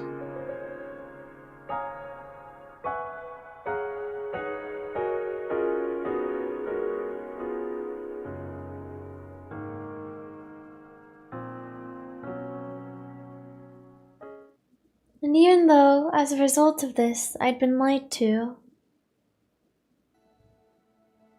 朝一緒に学校行って。 she had stayed by the side of someone like 学 me. 校では休み時間にどうでもいいこと話して。 b-bishi. Mimi. She had given me peace of mind when I was quivering in fear. お昼休みは一緒にご飯食べて。 She had supported the failure that I was, encouraged 夕 me. 方一緒に帰って。 She had embraced 帰る me. ついでにたまにどこかのお店に寄ったりして。 She had taught a delusionary existence like me the warmth that humanity タク held. の部屋でちょっとだけおしゃべりして。 She could have erased me, and yet she had tried to protect それ me. でまた明日ねって手を振って別れて。 She had made memories with me. そんなのでいいなら私いくらでもしてあげるよ。 In my year and a half long life, I could still vividly remember the time I had spent with her, even now. Oops, didn't mean to do that. そういうの結構憧れなんだ。 Oh, Mimi. Mimi's little gestures, Mimi's scent wafting from her hair, Mimi's little sighs and the sound that came from them, Mimi's glittering eyes, Mimi's cheerful voice, Mimi's tender warmth. Ah, I see. I was in love with Mimi. How disgusting was that? What a freak. A wry smile crept onto my face in response to my own creepiness. I don't think it's disgusting. A delusionary existence falling in love? Were feelings of love something that a delusionary existence could feel? Or were they a mere illusion? I really didn't know, but I wanted to be true to these feelings. Mimi saw me as a friend. There's no way she saw me as someone of the opposite sex. Besides, an otaku freak like me wouldn't go well together with her. But even so, even if she didn't love me back, even if it was just for my own satisfaction, even if I was just a delusionary existence, I at least wanted to do something for someone, for Rimi, before I disappeared. It was disgusting that a disgusting otaku freak would fall in love. It was disgusting that a disgusting delusionary existence would fall in love. But so what? Yeah, even if it was disgusting, even if it wouldn't go anywhere, I didn't want to brush these feelings away as mere illusions and delusions. The memories of this past month were both Nimi's and mine, mutually recognized between us both. Even if the rest was just make-believe, these memories and the feelings born from them were real. 世界を救ってほしい。 So Shogun said. I shook my 僕は head. 勇者じゃない。人間でもない。そんな僕に世界を救えとか You're 何を right. 考えてるの？君には本当に悪いと思ってるけど、君にやってもらうしかないんだ。自分に謝るなんてバカみたいだ。I glared at the real me. The real me caught the fake me's gaze. 僕は君が嫌いだ。僕は君が羨ましいよ。僕は世界のためになんか頑張らない。世界を救うとか、そんなことどうでもいい。I'd be the one to give meaning to my た birth. だ、僕はリミを助ける。ありがとう。Okay. The sounds around me started coming back. More and more oil was being poured on the fires of chaos. It had already become a riot. I was hit with the smell of blood. Around me I heard the sounds of screams, shouts, moans, and a mechanical noise that sounded almost like audio feedback. It all pooled together and overflowed across the 理 crossing. 想度を手に入れる方法を教えて。君はすでにそれを知っているはずだよ。My gaze moved upward, looking for the silhouette of a sword blending into the scenery. Rocks were thrown around, canisters of tear gas made smoke rise from the ground, and people from every direction crashed into me time and time again. In the center of it all, I focused and sought the sword I had once seen from the roof of Ofront. It had to be visible already. Without a doubt, it had to be here, somewhere. Lost amid the scenery. Are we gonna have to look for it again? My D-sword was always right beside me. Now, seize it. Oh, 見つけた。 okay.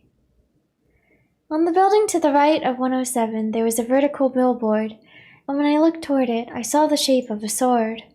Anxiety seeped into me. I swallowed back my saliva. When I had looked from the roof of Ofront, I had been able to perceive its shape, but in the end, I hadn't been able to physically grasp it.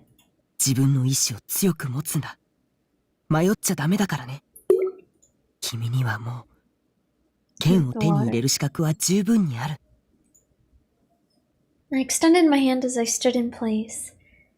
In order to save someone dear to me, I had to get it no matter what. No matter what. I gritted my teeth. This wouldn't be like last time. My mind was surprisingly calm. I wasn't afraid. I couldn't be afraid. But it wasn't that I was keeping a cool head. Emotions simmered and boiled inside me. I had something I needed to do. 掴むんだ。107 was about 100 meters away, and upon overlapping my fist with the sword, I grasped it. Even though I should have grabbed an empty spot in the air, there was something there. It was neither hot nor cold, neither hard nor soft. Wow, did he really get it? Keeping my hold on it, I drew it closer to me.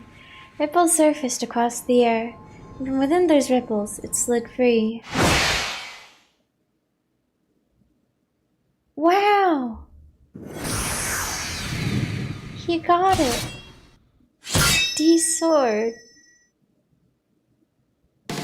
All too long to be called a sword. This epic music. Delicate enough to shatter at a moment's notice. Created with phantasmal elegance. Lacking any meretricious features, absent of all garishness. With an immaculate malice capable of swelling one's soul whole, on which belonged an awe-inspiring beauty. Linking with my exalted heart, the design of the sinister flames on the handle flickered. I didn't feel even an ounce of weight. Rather, it was as if it was an extension of my arm, as though it had been there from the very beginning, as though it were a part of my own body. It didn't feel like I was holding a sword. So this was a D sword! I grasped it firmly with both hands. I should have been able to wield it now. If I got it to be mutually recognized by my surroundings, the sword would be brought forth into reality. As for how to do it, I didn't know. I simply desired it. I shouted from within my heart for it to become reality. All hesitation within me was gone.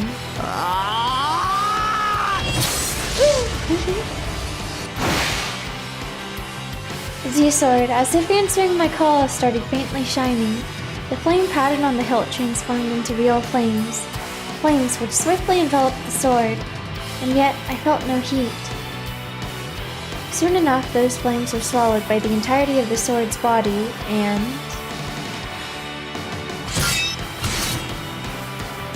wow! Together with a fierce impact, the D-sword shone with a crimson light. A number of the people around me were surprised by my sword. It's unreal here. However, it was only a handful of them. Only a handful were left dumbfounded by its appearance. The others were too focused on punching and kicking each other. The riots didn't seem to be stopping anytime こ soon. の暴動を引き起こしているポーターたちを探すんだ。彼らを持つ機械を破壊すれば、バイオリズムの高騰に収まる。ポーター。ノア2の端末としての存在。君はすでにそのヒントを見てきたはずだよ。 She's seen that 君 hint の頭 already. の中にそれは記憶として刻まれている。 I called forth all that I had seen.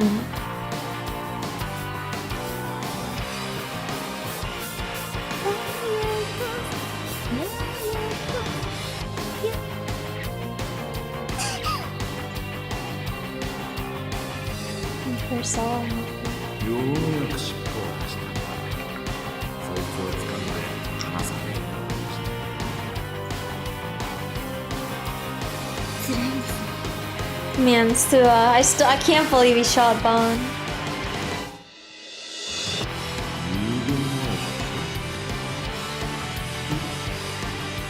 返して。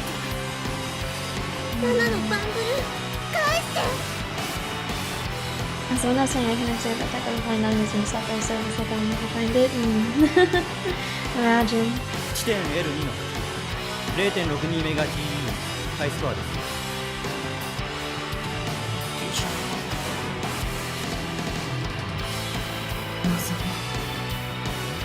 No, some 我が社ではポータ there's all the people. ー言い換えれば Programs. マインドコントロール Mind control units.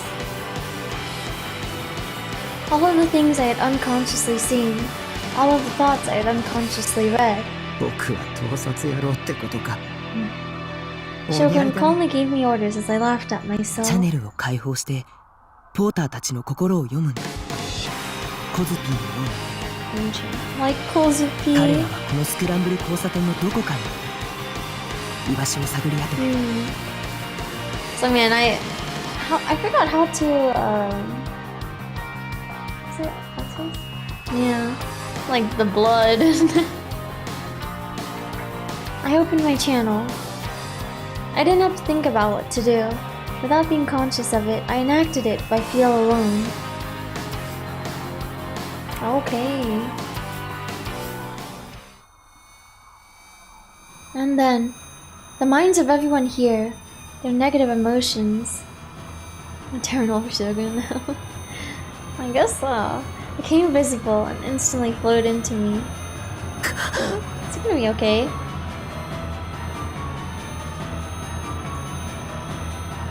Ooh. Malice, hatred, envy, lust, civility, cowardice, superficiality, corruption, cunning, indecency, hideousness, vulgarity, libido, madness, bloodthirst. It was the manifestation of the unsightly emotions people hid from one another, more brutal, unequivocal, and repugnant than words could ever be. All the negative emotions people held inside them became a torrent of images, and this torrent proceeded to swallow up, shatter, and violate my mind. I was verbally abused by words of disdain, gazes of contempt raining down on me. I was spat on, my nails were peeled off. I was punched in the face multiple times. I was kicked in the ass, my hair was torn out. My nose was chewed to shreds. My eyeballs were gouged out, my tongue was ripped from my mouth, my blood was sucked. I was showered with boiling water and covered with burns. Oh, ugh. Broken. All of my bones are broken. I was beaten with a blunt weapon. And this is so much. Only negative emotions of a few thousand people pulled me down to bring no single person very fine. Oh gosh. Takumi. My flesh was eaten by a giant beast. I was thrown off of a high place. I was drowned in a pool of water. I had my entire body burned by flames. Flame of Fire artwork is awesome. I wish it was the master and symbols. Yeah, it does look really cool. Having synchronized with it all, my mind was being broken. I felt like I was about to go insane. I gritted my teeth and desperately held on to my consciousness. Was this how Kozupi had lived her whole life? I like how they both just call her Kozupi.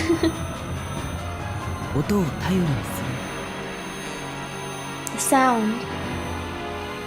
While enduring the negative emotions overwhelming me, I listened carefully. What came to me were voices from all around. Isolating them, I searched for the sound. I heard a mechanical sound, the one Seiradam had said would kill me.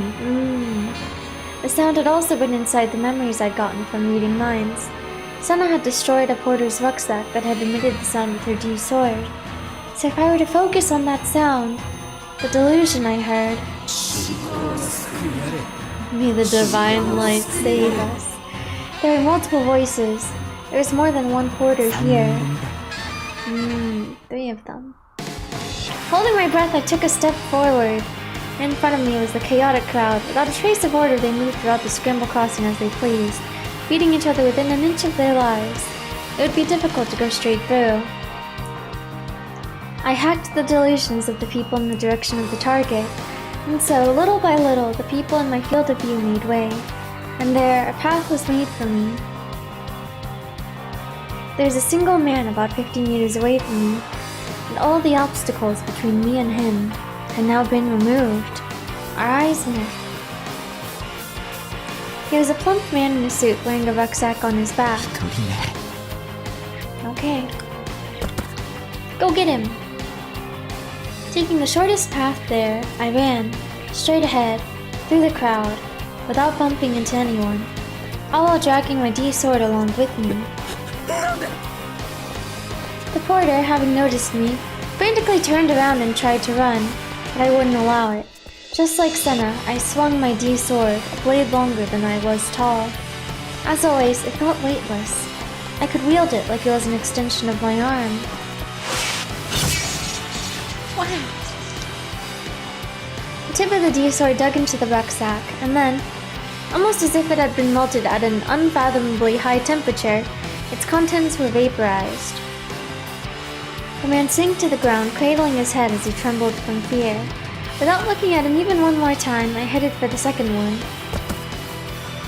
Below O-front. Once again, the obstacles leading up to it began to disappear, and a path was built. The man who stood there was extremely thin, wore a checkerboard shirt and a pair of jeans. He had long hair and his skin was alarmingly pale. He seemed to be holding a bag which he was treating with great care. So he tried to blend into the crowd, but before he could do anything, I threw my D-sword. Fly. I formed a delusion. Ignoring all known laws of physics, it flew parallel to the ground, soaring faster and faster. Wow. It delicately corrected its path and pierced the man's back with unmatched accuracy. It emitted a faint light and the man fell to the ground. Just one more. I pushed the man now on the ground and retrieved my D-sword. The third one was in front of Hachiko. I had seen that porter countless times by now. Actually, let me be more precise. I had talked to them almost every day. Oh? The crowd dissipated, and for the third time a direct path appeared. Ah! And at the end of it was a woman wearing white scrubs, a fact that made her conspicuous as could be. あなたが3人目です。葉月さん。いや、Ah! グリム。I see. She is grim. The nurse who had smiled so gently to me at the hospital was now glaring daggers at me. She had a large handbag with her. Most likely there was a Noah 2 terminal inside. Expecting Misumi-kun? I had no thoughts about it. But I would not have expected her at all. 真実を暴くんだ。彼女がして Reveal き the たことを truth. この場にいる人たちに提示すれば、この熱病のような混乱は収まる。Okay. What she did? 彼女がグリムなら、これまでの不自然な言動に君は気づいているはず。Well, there was on the what is it called? the thing. There were like the papers with the drawing. There was in the chat.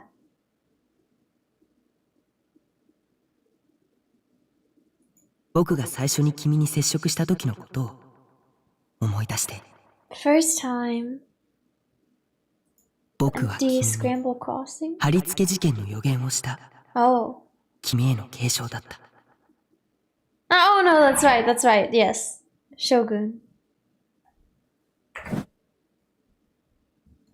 That's right. He sent the picture. でも僕よりも先に 貼り付けを予言した人間がいる。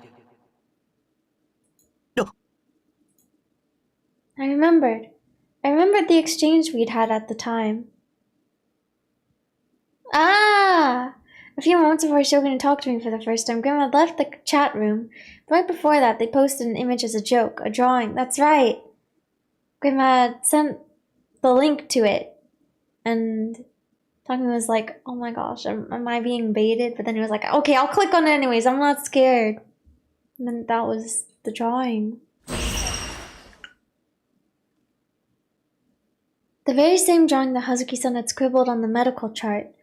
The drawing had been very poorly done, but what mattered was what it was depicting, the crucifixion case.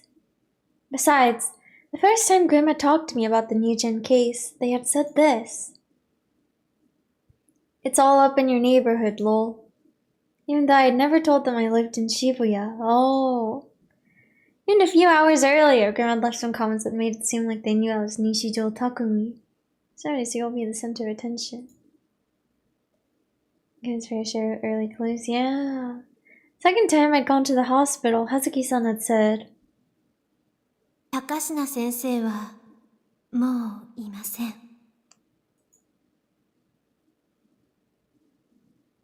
And a week later, Dr. Takashina's corpse had been found. Oh yeah, I guess at that point, it was like, he was taking a vacation or something, right? Or like they hadn't heard from him yet, but I swallowed back my あの saliva. 人が真犯人。 Her mind was right before me. If I looked inward, I could see. Okay. 信仰の救いあれ。 May the divine light save us. Midnight fell on AH Tokyo General Hospital, the place of Hazuki Shino's work. Within one of its operating rooms, the nurse stood nearly still. Brace yourself? Oh no, what does that mean? On the bed lay a young man, Konoe Chizuo.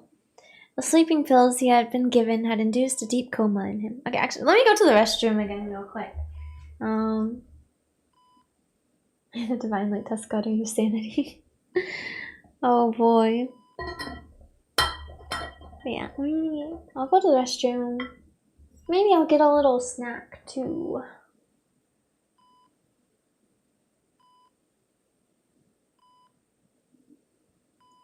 Beep, beep, beep, beep, beep. Let me end the earlier poll.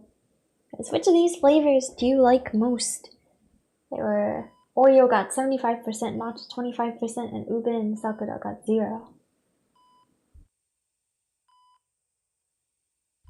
Okay, this will be the next question. I guess they're all gonna be food related today.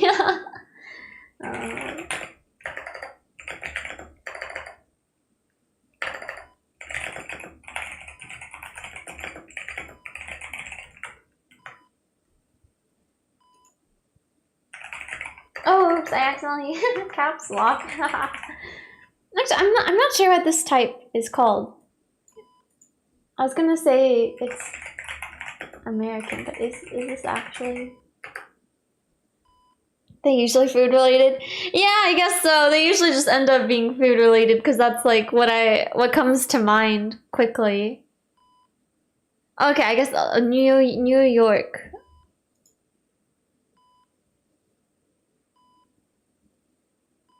Ooh, Italian cheesecake is made with ricotta rather than cream cheese.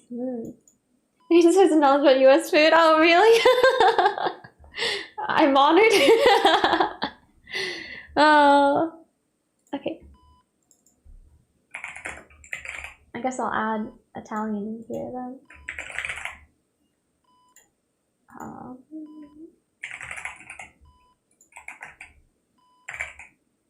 This last one is a little different from the previous options. Where did this originate from? Actually.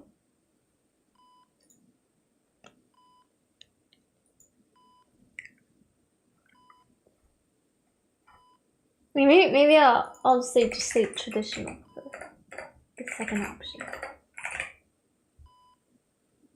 Yeah, okay. Which type of cheesecake do you like most? There are 4 options. Okay, I will BRB.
Hello, I'm back.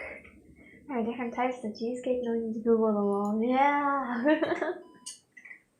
There are so many. At first, I was only thinking of like Japanese versus New York cheesecake.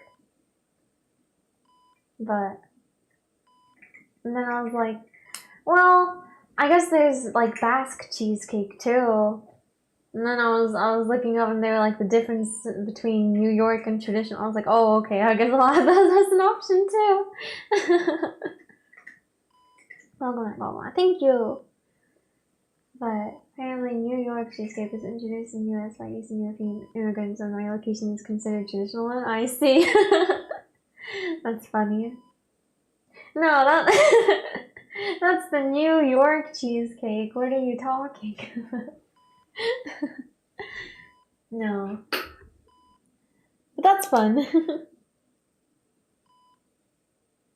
Okay, let me put my earbud back in. Beep. Beep.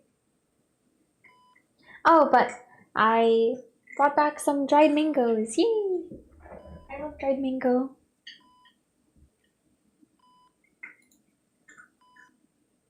But yeah, I think I like the Japanese cheesecake the most. It's so fluffy and soft. It's so good. I want to buy some. Maybe no, tomorrow is Wednesday. Maybe I can go out and buy some tomorrow. Cheesecake. So yummy. Let me write that down actually.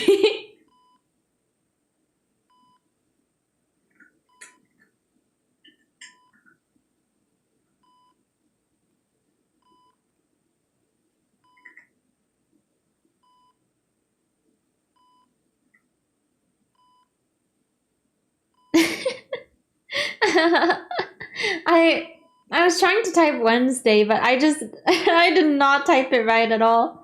I wasn't being careful enough with my thumb, I guess, but let me just type it in the chat. This is what it came out to be in my notes.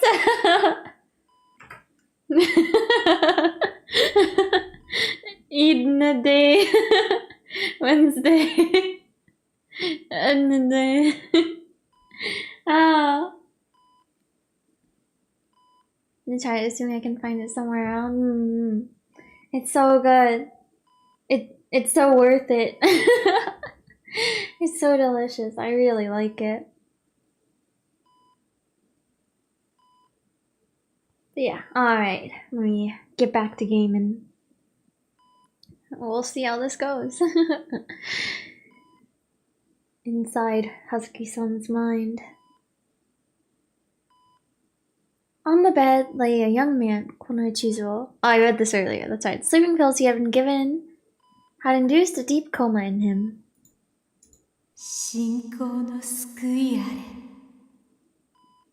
May the divine light save us.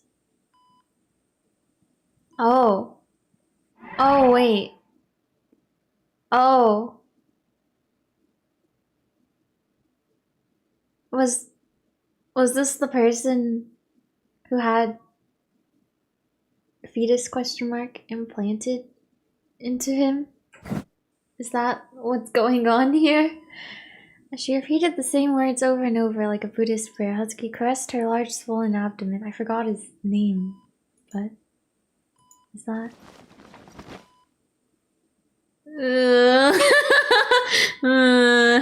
She slowly moved her white scrubs and sat atop the operating table, scalpel in hand.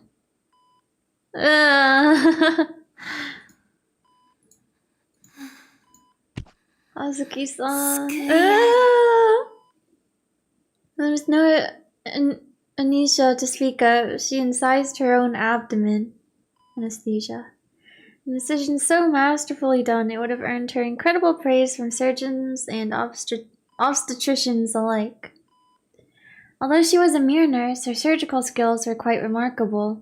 Even while enduring the uninhabited pain of her self-surgery, The incision she made in her abdomen was performed with the utmost dexterity. That is just crazy. Blood and amniotic fluid flowed from the wound, her face contorted in pain. Then, after a few grueling moments passed, Husky inserted her own hand inside her abdomen. From within her, she removed a blood-stained fetus. The fetus had yet to reach full maturity, and its forced removal had already ended its life prematurely. Hazuki performed an omphallotomy, cutting the umbilical cord. Upon completion of this, she embraced her child lovingly and placed it on the stand next to the operating table. With her hands now free, she began suturing her wound. The whole ordeal took nearly an hour to complete. With the sheer amount of pain the procedure procured, any normal person would have fainted long ago. Returning the fetus to her embrace, she stood up from the operating table and approached the man lying down on the bed. With bloodshot eyes, she looked down toward the unconscious man's face, thrust the scalpel into his abdomen. The movement was reckless and without care, providing a vast contrast to how delicately and accurately she had torn her own abdomen before.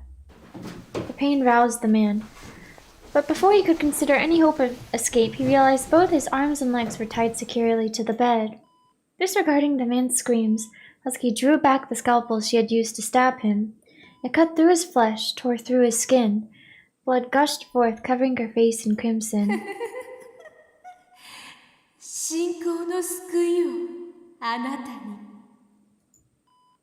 She neared her hands to the victim's wound, and then she forcefully began to widen it horizontally. The sound of flesh being torn echoed throughout the operating room. The man's body started violently convulsing as the pain forced him to undergo a cycle of fainting, then waking up again. As she gazed at the gaping wound, Hazuki smiled a gentle smile. She then took her own child, which she had just taken from herself, and forcibly pushed it inside the man's gaping wound. Sound effects. Okay. May the divine light save us. Okay, physical pain. Midnight fell on H Tokyo General Hospital, the place of Hazuki Shino's work. Within one of its operating rooms, the nurse stood nearly still. Oh, okay, we're just going through them. On the bed lay her psychiatrist colleague, Takashina Fumio. He was tied to the bed, but this was not the only thing that had been done to him. His cranium had been opened, and his brain was exposed. His skull had been cut cleanly, the line being right above the eyes. Takashina sensei ni shinkou no sukui are. Hazuki-kun, こんなことやめろ! Takashina was conscious. Due to the effects of the anesthesia, he did not feel any pain from the cut. The utter dread he felt kept his eyes open wide, and his body was sweating greatly.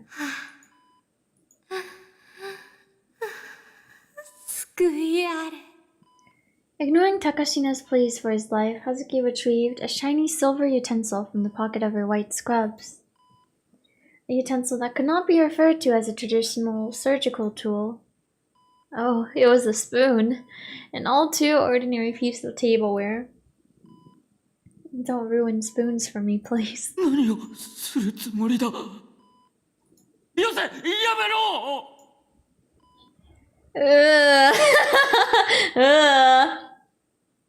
Hazuki reveled in ecstasy. As if enjoying a meal of curry and rice, she took a spoonful of Takashina's brain. Gross. Only the worst one to grab a snack? Yeah, I guess so. She then took the spoon and violently cast the contents onto a stainless steel tray. The pink brain tissue was pulped into a jelly-esque substance. Hazuki thrusted the spoon inside the brain once again. This time, however, she accumulated even more matter than she had the first time as she scraped away the brain tissue. Oops, I didn't mean to do that. Takashina's own brain was getting removed from his body, yet he felt no pain, nor did he lose consciousness. As well as this, the anesthesia had robbed him of any freedom of movement whatsoever. All the man could do was tremble in fear. These sound effects. I don't like that. I don't like これ that. があなたの記憶なんですね。Hazuki-san. Hazuki Shino looked up at the projection in shock. Oh, on Scramble Crossing's 4 massive jumbotrons. Her very own memories were being shown. She couldn't even understand how it was being done.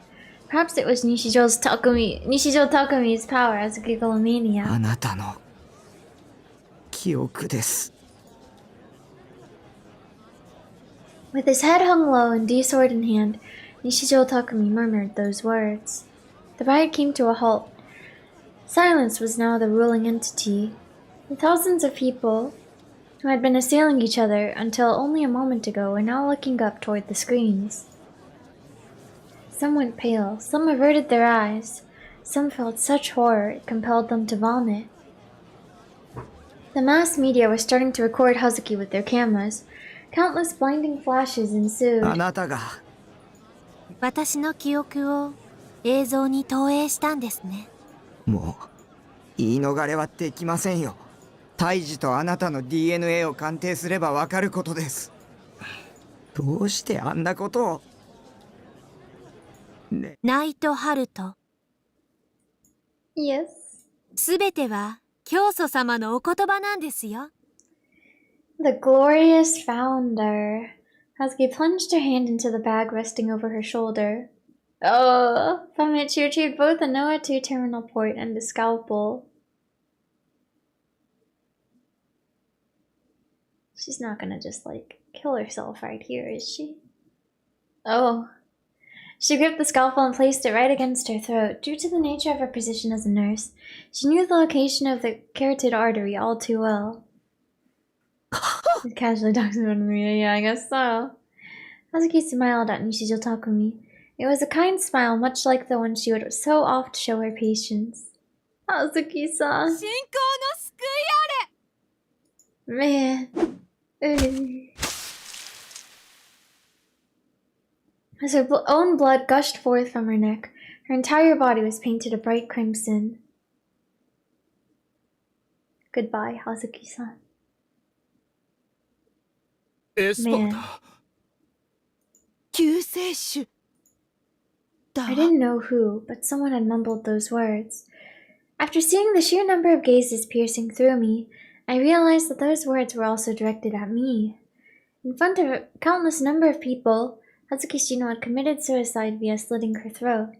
Although calling it a martyrdom might have been more accurate, a choking smell of blood filled the air. The riot had now entirely stopped.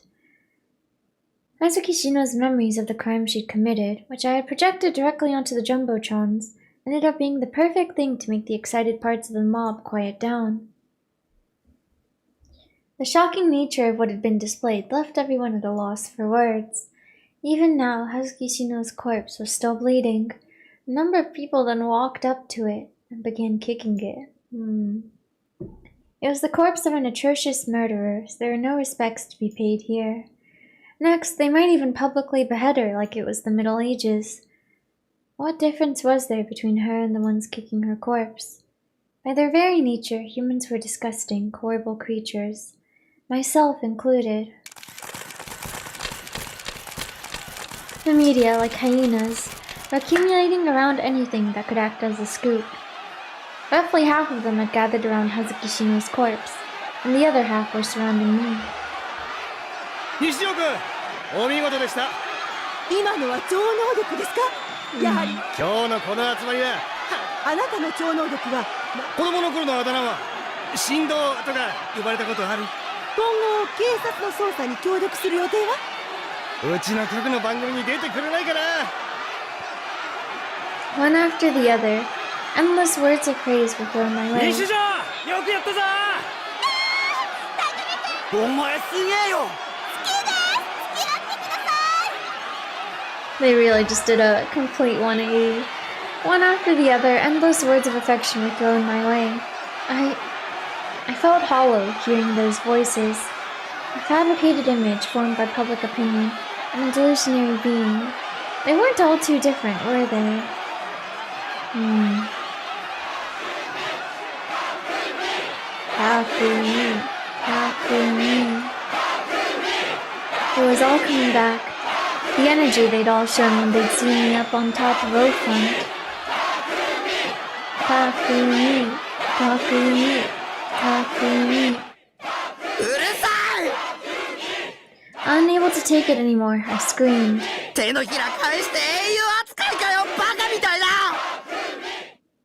Tears started flowing. I felt completely miserable. I felt completely ridiculous. I didn't have it in me to keep going without crying. I wasn't a hero. 18歳未満だけどヘロゲして燃えて頭の中じゃ街を歩く女どもを裸にひむいてエロい妄想してるそれが僕だ Tears and mucus smeared down my face. I forgot I was being broadcasted live across the entire country. Oh, it didn't even occur to me that I was shaming myself yet again. I couldn't help it. I was physically incapable of reading the そう room. だよこれでも僕は英雄かよ違う僕は英雄なんかじゃない所詮妄想の存在で希望だぜ一人じゃ何もできないヘタレだ The voices around me went quiet. The onlookers sank into silence. The people from the media looked at me dubiously. Within the heart of Shibuya, in the middle of the humongous scramble crossing, only my voice was echoing. それが僕だお前ら僕はお前らのおもちゃじゃない僕にはやるべきことがあるんだ僕はお前たちなんかのために行動しない Nimi's smile appeared in my mind. For the sake of those I cared about, I was here to fight, then disappear. But before I could voice that, I suddenly noticed that the night sky reflected in the corner of my eye was turning pure white. It wasn't a cloud, nor was it snow falling a little too early in the year. Yeah, just like before. By the time I realized it was the same phenomenon from back when the earthquake had hit, it was already too late. 予定より早い The third melt. The first thing I felt was the very earth itself beginning to rumble. The ground began to shake. The white in the sky was spreading farther and farther. The very next moment I was struck with a violent ringing in my ears. It was such an intensely shrill, resonant sound. My head felt like it was about to burst open. Everyone else around me was covering their ears too. And then... the world was dyed completely white. Oh. Chapter 9, Gigalomaniac. Finished Chapter 9. Chapter 10, Silent Sky. I was standing atop a body of water, incredibly clear, transparent water. It was shallow, reaching only my ankles, but it was not cold. Intermittently, the waves whispered in my ears. I was tightly grasping the handles of a wheelchair. Shogun, no, the real Nishijo Takumi, was right before me, his head adorned with his knitted cap. He sat ever so slightly hunched forward in his wheelchair. There wasn't a single thing surrounding us, neither shells buried in the sand, nor seabirds elegantly soaring through the sky. Nothing so expressly emulative of the sea could be seen. There were no signs of life, only the blue sea and the crystal clear sky. The terrain was completely flat all around me, with the horizon stretching as far as the eye could see. This place was not the real world.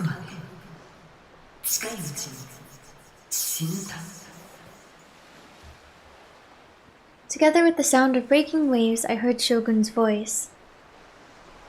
From where I was standing, I couldn't see his expression. The tone of his voice didn't carry any particular feeling of lamentation. In reality, his words felt like they were simply casual passing remarks. Small, wrinkled, and withered away.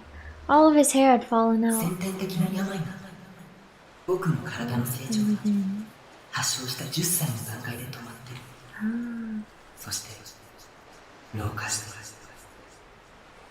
Was he aging prematurely?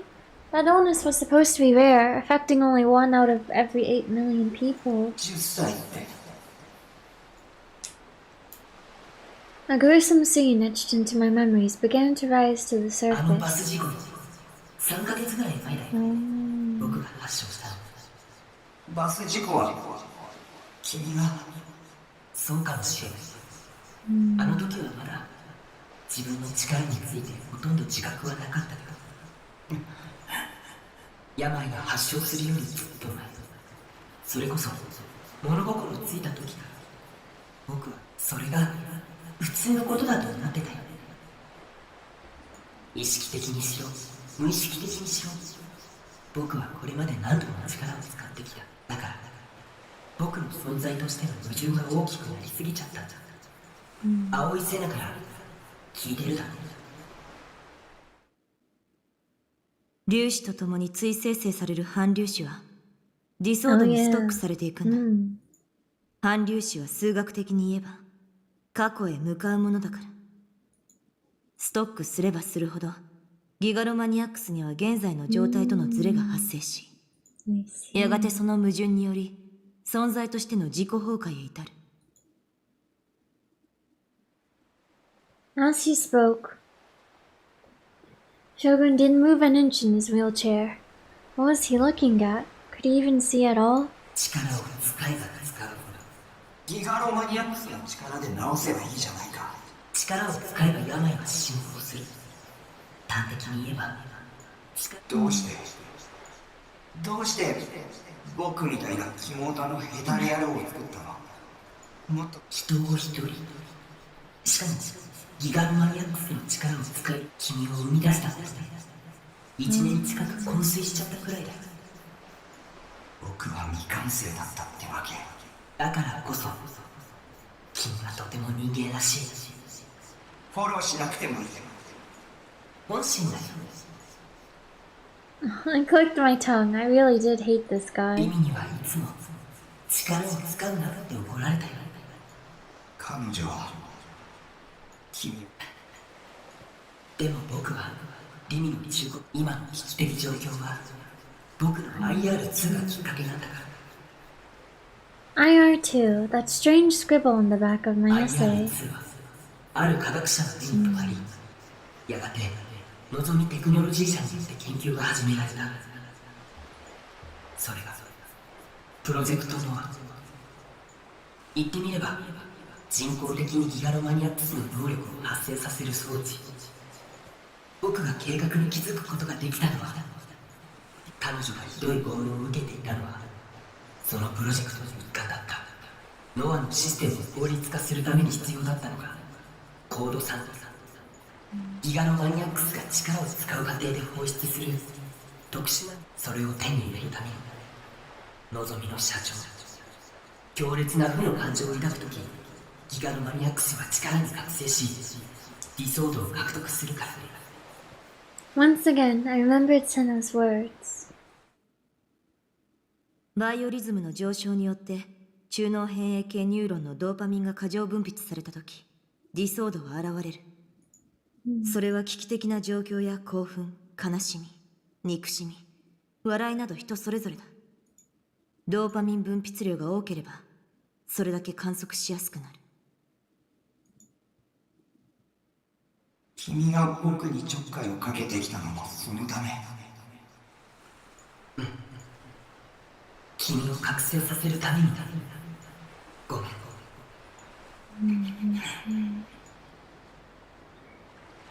Mimi and I weren't the only ones. There were others who had undergone severe mental or physical torture because of Project Noah. Ayase, Senna, Kozufi, and even Nanami. Cruel trials had been laid out for all of them, all so they could become gigalomaniacs. IR2 から生み出されたノア2はでも僕はこんな体だ。それに僕のコードサンプルを欲しがる望みから狙われるようにもなっちゃって。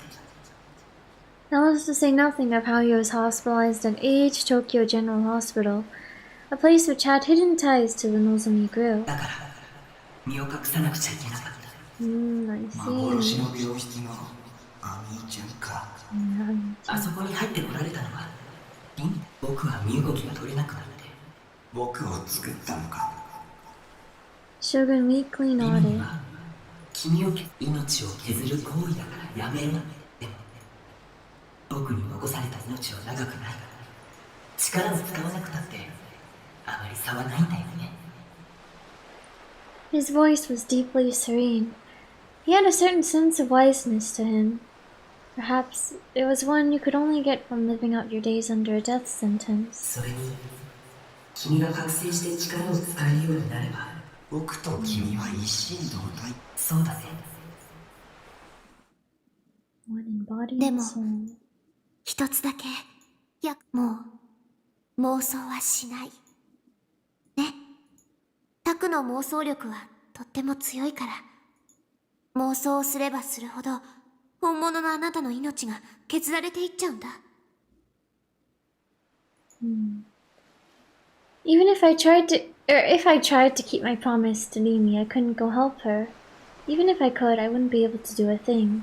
It wouldn't matter what I tried. They turned the tables on me in an 君の instant. 命はきっと今日か明日 It ま was で so short. じゃない。そこまで。 I was stunned. I hadn't expected him to have so little time 僕 left. が覚醒しちゃったから。気にしなくていいよ。君が死んだら僕はどうなる？君は僕と一心同体であると同時にリアルブートされたことによって現実の人間になった。 I 生 see. まれ方は特殊かもしれないけど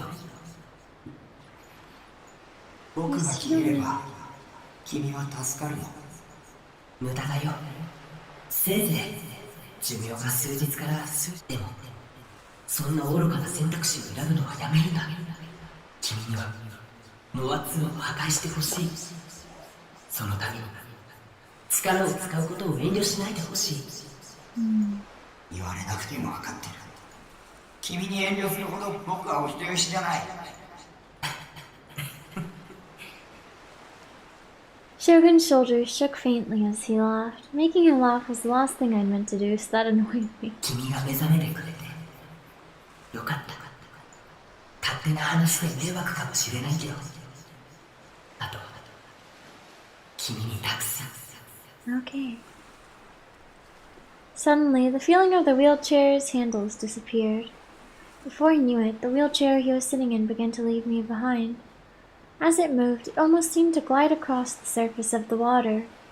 Its two wheels cut into the water, making waves as they turned. I had no intention of following him. Instead, I absently watched him go. 僕の役目は終わった。勝手だね。少し疲れちゃって、眠らせてよ。 He turned to me from his wheelchair. As usual, I couldn't read his expression, but his voice showed an intense 時間がな urgency. い。急いで。こうなったらノア2を直接破壊するしかないんだ。頼んだよ。 Okay. Let's go destroy it. And then, as if embraced by a cloud of mist, he began to disappear. The very colors of this mental world slowly began to 君 fade. に頼まれる筋合いな。僕自身が決めたことをやるだけ。 The sound of the waves became more distant. Just like Mimi had once, I burned this perfect, crystal clear sky into my memories. And then I gently closed my eyes.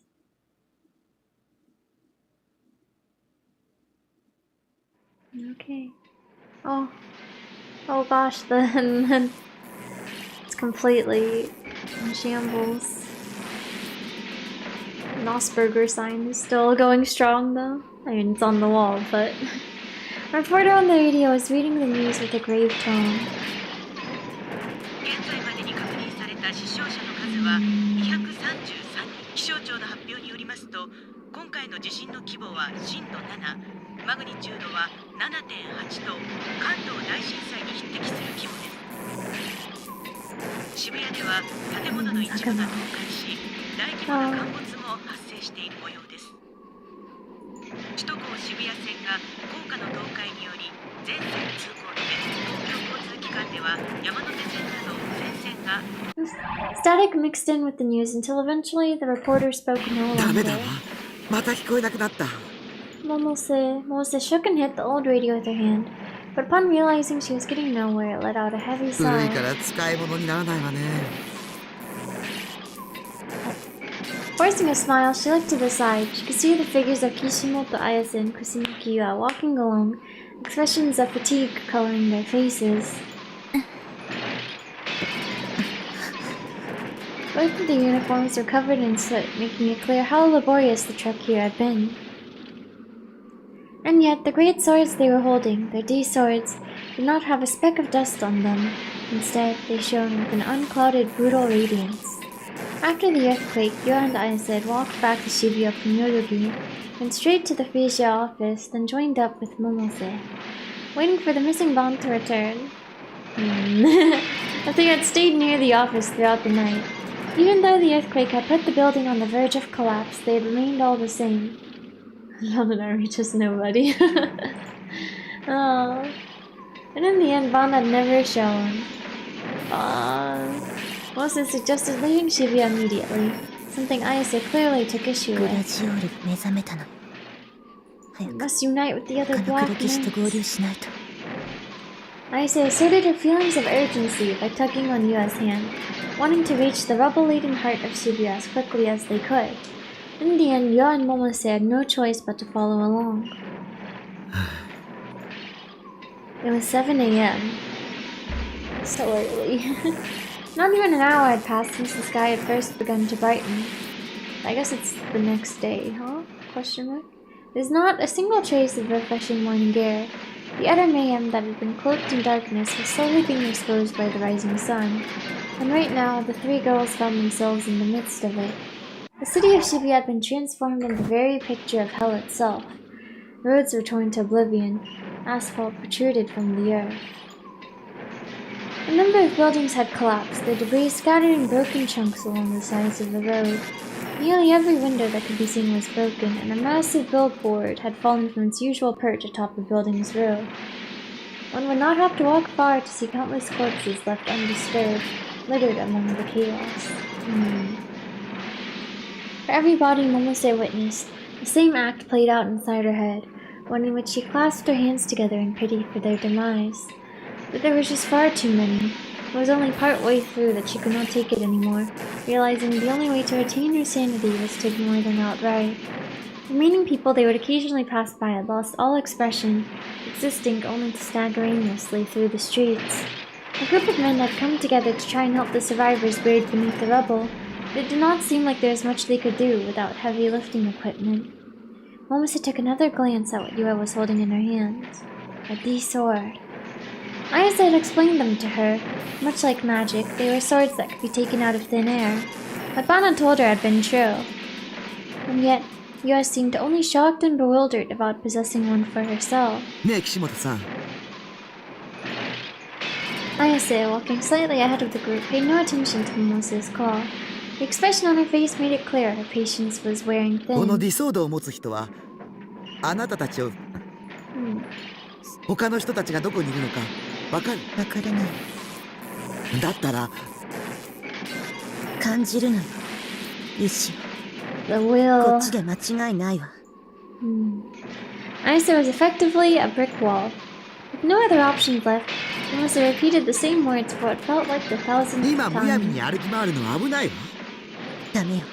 時間がないの。もしかしたら他の黒騎士だったかしら。そうですよ、岸本さん。私も避難場所に行くべきだと。Ayase suddenly came to a halt as though Yua's backing had possibly made some sense to her. She narrowed her eyes, and then she looked beyond. Beyond the rugged Dolenzaka roads that no car could traverse. いた。 Over there. いたって何が？ Ah, Nanami. At the end of Ayase's gaze was a lone girl walking away from the station. She was wearing a Suimei Academy uniform that was far more tattered than either Ayase's or Yua's. With only her left hand, she was holding an enormous cross-shaped sword to her chest. Her gait was markedly unsteady. It looked as though she could collapse at any moment. Nanami. Momose's body jiggled as she ran toward the girl, toward Nishijo Nanami. The tea sword Nanami was carrying had caught her eye, and instead of prying in order to satiate her curiosity, she focused only on supporting the girl's petite frame. 大丈夫？よく頑張ったわね。今病院に連れて行ってあげるから気をしっかり持つのよ。Nanami's eyes responded in blank confusion to Momose's words of encouragement. It's the only thing that matters to her right now.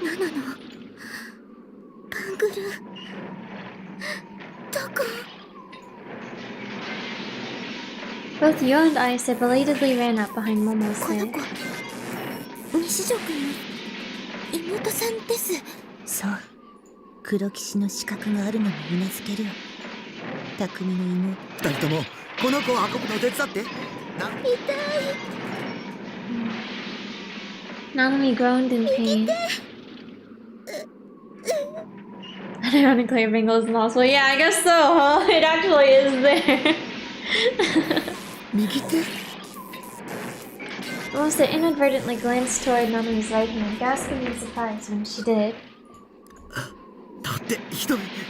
こんな。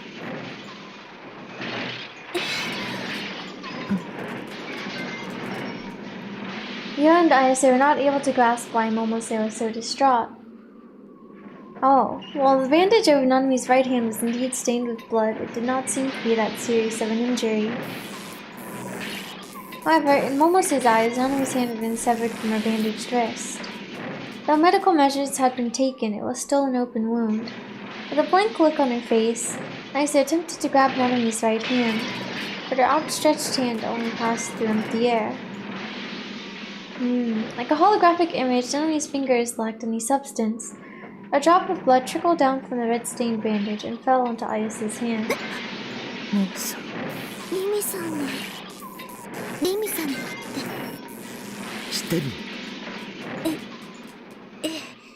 It's all coming together. Yo had always had the suspicion that Takumi was the true Nujin culprit, so she knew a fair amount about his background. This also extended to those that would frequently come into contact with him. Therefore, it was only natural for her to have conducted investigations on Nishijo Nanami and Sakiya Tanimi. In contrast to Yua, Ayase abandoned her typical aloof expression, grimacing at the mere mention of Nimi's name. Oh, that's right. The slap.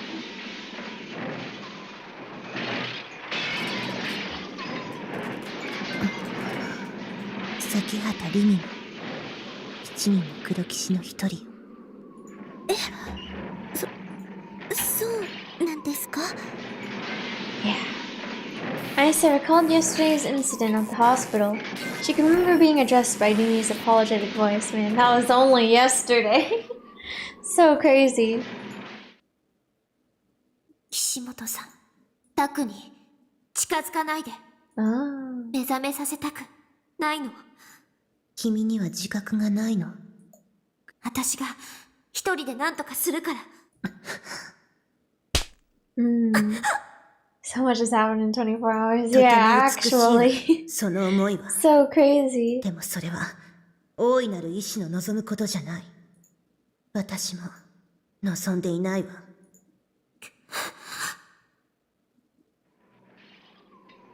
黒騎士云々の話は今は置いときましょう。とにかく早く病院に連れて行かないと血が止まらないわ。Momose gently placed her handkerchief on Nanami's open wound. すごい熱だし、顔色も悪い。急がないと。お兄に会いたいよ。Tears trickled from Nanami's vacant eyes. Right at that moment, something happened. In an instant, the highway they were standing on collapsed with a deafening roar.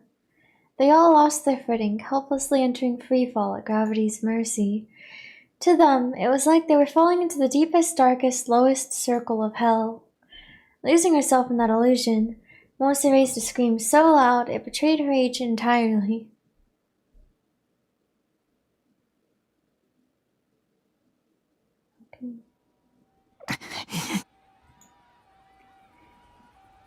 When I came to, dark clouds covered the sky overhead. The dark night had come to an end before I knew it. There wasn't a shred of blue sky in sight. I was hit with a wave of depression. The sky could not have been more gloomy. Countless sirens from ambulances and fire trucks blared off in the distance. A multitude of helicopters were in the sky, circling the city like flies. My head was racked with pain, like someone putting a jackhammer to it. It felt even worse than after the last earthquake. I tried to remember what had happened before my memories had cut off. The sky turning white, Shogun mentioning the third melt. I ignored my headache and stood up, only to lose all words. Oh. 107. The usual scenery was entirely absent. It was like a scene out of the end of the millennium thing that everyone had been freaking out about almost a decade ago. Shibuya was on the verge of collapse. Traffic lights, roadside trees, and buildings had all fallen to the ground. The jumbotrons, the most iconic part of Shibuya Scramble really, had cracks ripping through them and were entirely silent. The stairs leading up to the subway were buried beneath the rubble of their own ceilings. The guard around the Yamanote line had fallen apart, and the railway had been ripped to shreds. More people than I could count were lying on the ground. Blood and guts clung to the scattered debris. Some remained motionless, some moaned in pain, some screamed for help. Some were covered in dust, crawling on all fours without a care as to how it made them appear. Some only cried, tightly cradling another motionless body in their arms. I could smell all the blood. The rusty smell mixed with the stench of something burning. Everything was covered with the thick odor of dust. Far in the distance, plumes of black smoke rose like smoke signals. This was the power of Noah too. It was horrifying. This was already on the scale of a weapon of mass destruction. I now understood why Shogun wanted to put an end to this. Come to think of it, where was Shogun? When I came back to myself, I surveyed my surroundings. There was a bent wheelchair lying pretty close to me, and right beside it, his delicate frame was lying there. I ran over to him in a panic and lifted him up. Oh gosh, is it over for him?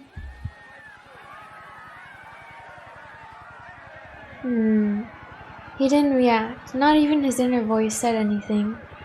God, was he dead? I put my ear to his mouth. As faint as it was, he was still breathing. I guess not yet. But he was still unconscious. I tried hitting him lightly on the cheek a few times, but to no avail.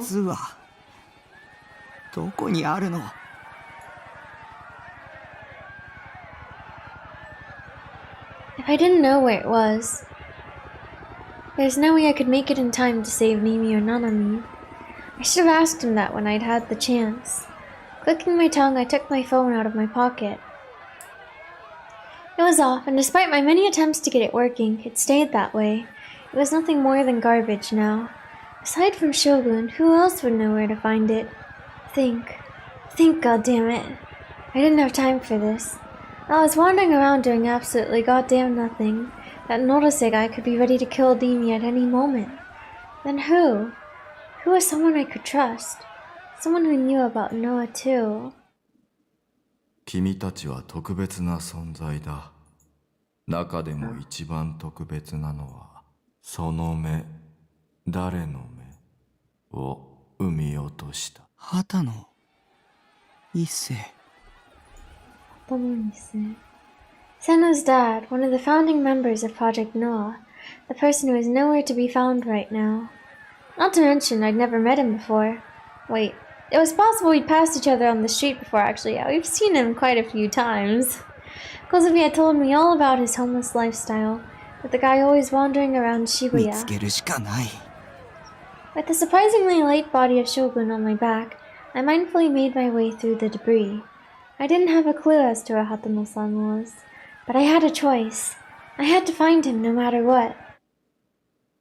Okay. As light as Shogun's body was, it was still nearly 20 kilograms. It was hard enough just carrying him around Shibuya, but it was even worse factoring in all the uneven roads. I wasn't one for exercise. I mean, hell, my daily routine consisted of me just sitting in front of my computer all day. I considered finding a way to get Shogun to the hospital, but with Shibuya the way it was, I doubted I could even get an ambulance. Even the gentle hill that was Dorenzaka doing its best to drain all my energy. I could barely breathe, and my whole body was gushing out buckets of sweat. Wiping the sweat off my forehead, I took a quick break to catch my breath.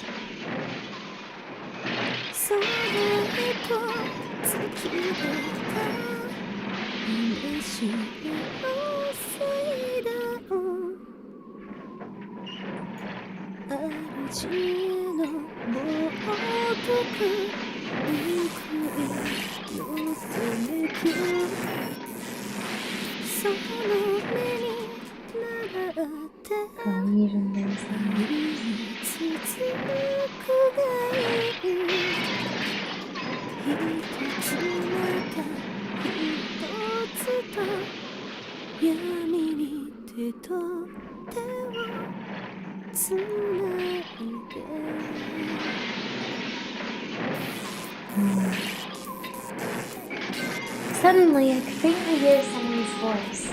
Someone was singing, their voice rife with loneliness, but not without hope. Their soothing voice washed over me.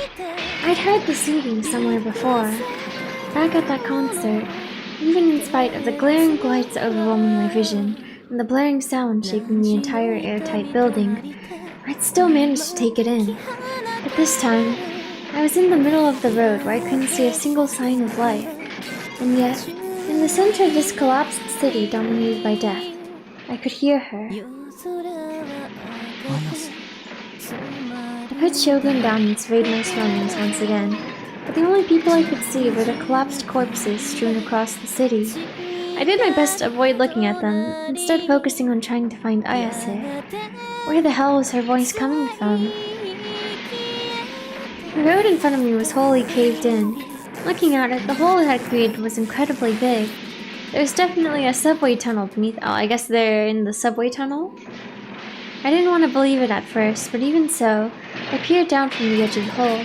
It was about 5 meters deep. There was a pretty fair amount of rubble piled up at the bottom. And that was where Ayase had fallen. Alright, another gigglomaniac. I jumped down into the hole. I didn't stick the landing whatsoever, instead basically slamming into the rubble, just barely avoiding falling over. Ayase's leg was pinned under a pretty sizable slab of concrete, stopping her from moving. I really did give it my best effort, but moving it just wasn't possible on my own. Nanami? What the hell is she doing here? Hadn't that Norose guy kidnapped her? Enduring the pain in my legs, I stood up and yelled out for my sister, but I got no reply. Looking around me, I only saw one other person beside Ayase. There was a pretty hefty woman laying face down on the ground, and while she wasn't moving, she only seemed to be unconscious. Nanami and one other person were absent.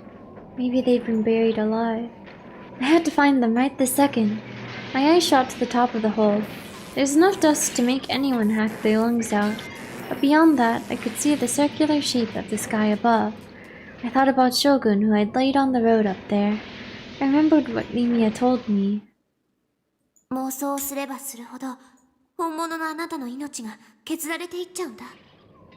I couldn't hesitate here. Okay.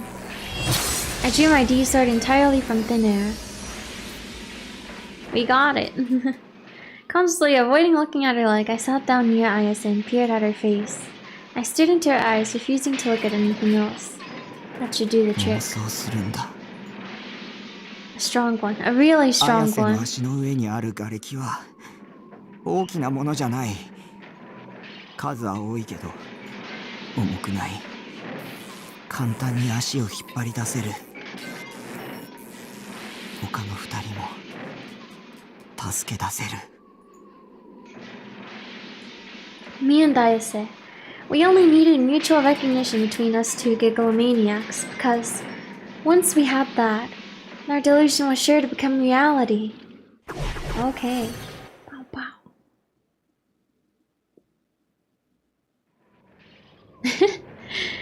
Smile. Out of nowhere, Ayase smiled in relief. She gently stroked my cheek with her fingers. グラジオールの導きに君が The guidance of Gladio. Wow, rare, happy Ayase.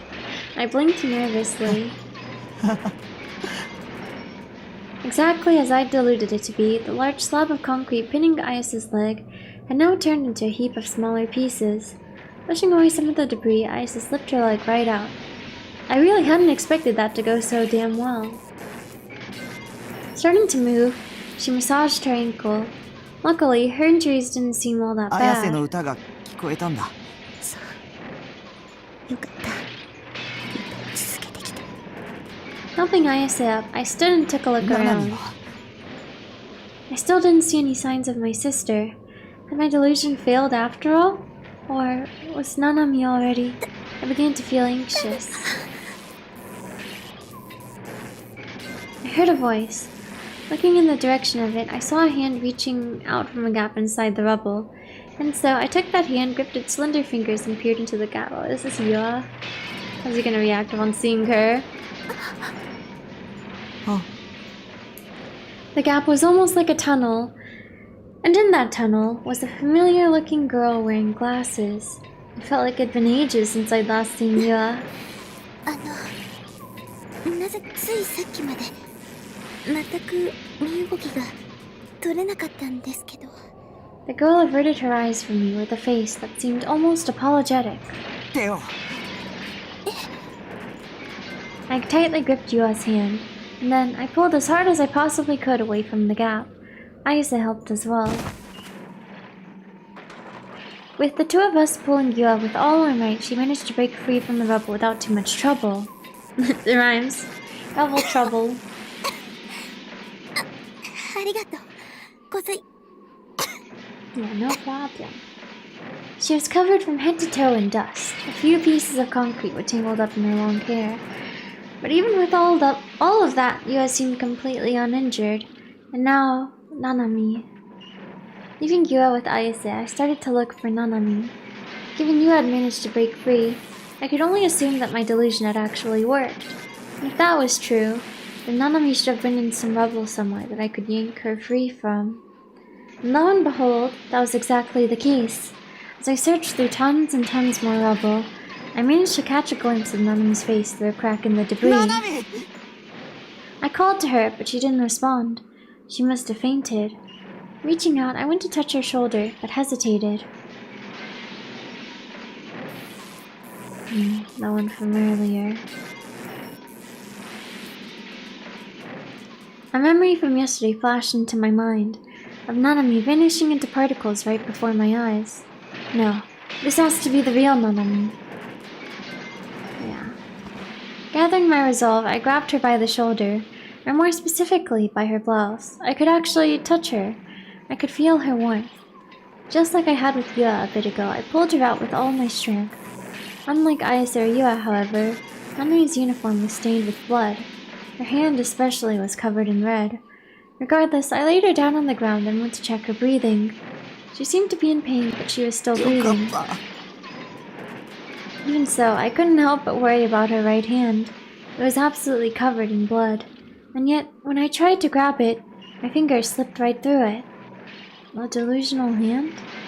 Then that could only mean Nanami's right hand was...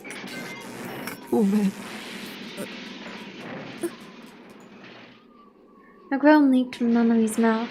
Her face was caked in dust. I gently stroked her cheek and watched as her eyelids slowly began to open.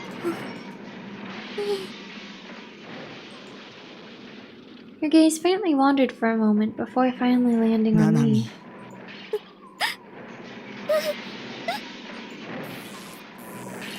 And at that very moment, Nanami's expression warped and changed. Tremendous tears broke free from her eyes. Her left hand firmly grasped my own. Aww. She whispered to me so happily it felt as if she never wanted to let me go. But when I heard those whispers, I responded with a slight shake of my head. ナナミの本当のお兄は僕じゃないよ。 He's okay.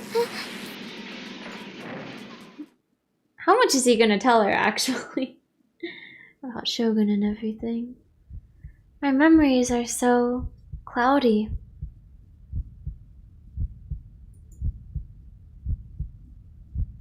That was how Nishijo Nanami felt. I like this visual thing they've got going on here. Her brother's words had been the trigger in her heart, and now she felt as if she had two brothers. However, what her heart told her was that it was not just as if she had two, but that she really did have two. Her mind flashed back to the past, and she remembered her two brothers' faces. One of them seemed quite pathetic. One of them was covered in wrinkles. And yet, despite these distinctions, she was still convinced that she only had a single brother. Something was not adding up. Something between her memories and her cognition. What was reality? What was illusion?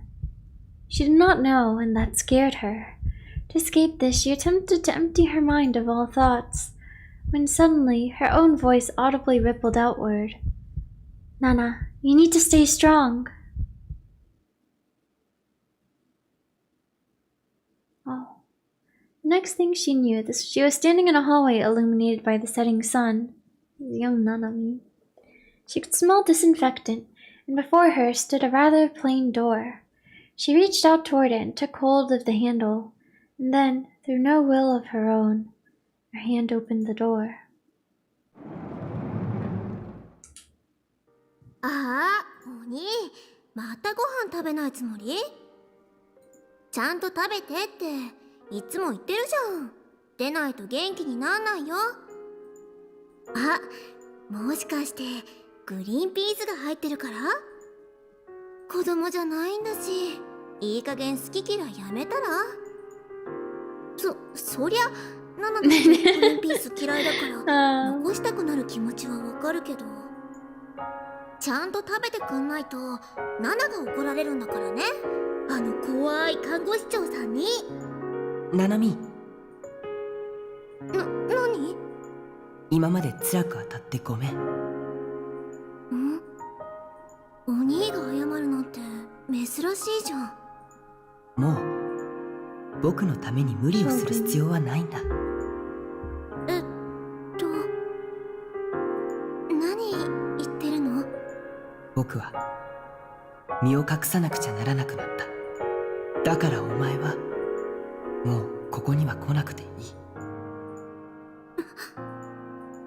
何のつもり？さようなら。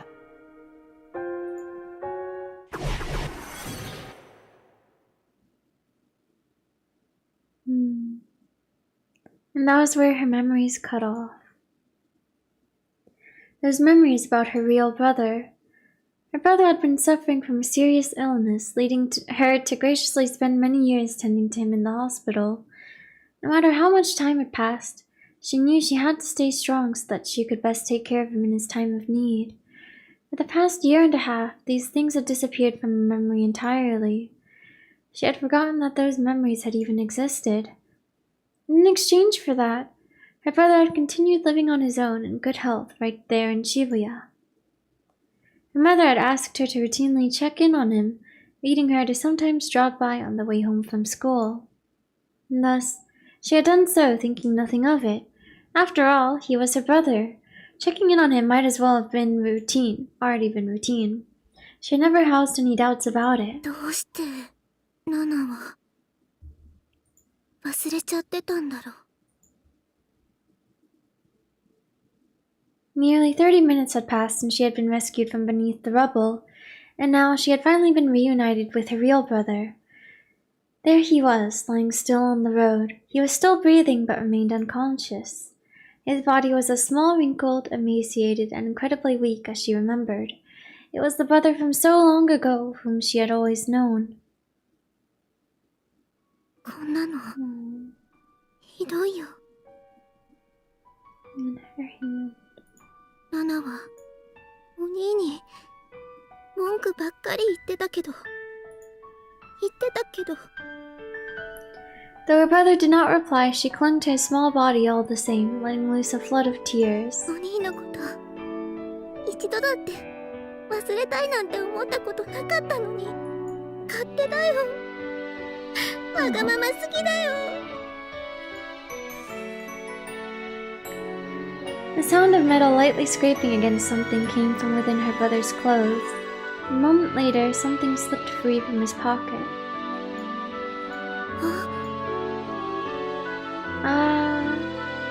It was what Nanami had been searching for. She lost her right hand, she lost it as well. A flimsy, cheap bangle with a snowflake motif. Confused, she stared at her real brother's face, but his eyes, buried in wrinkles, did not open in return. Nanami picked up the bangle with her left hand. She remembered how it felt to touch. It was her brother's first present to her. Nanami's greatest treasure. Nanami lifted her gaze, unconsciously searching for her other brother. He was holding a long sword and his back was turned to her, but he was walking away. He was leaving this place. Even without saying a word, Nanami could understand that much. The fact that he might leave without saying even a word to her left her wrought with a terrible loneliness. So, Nanami's brow furrowed in confusion. She softly searched around herself. It was her brother's voice, that much she indeed remembered. The voice of her brother, who should have been unconscious.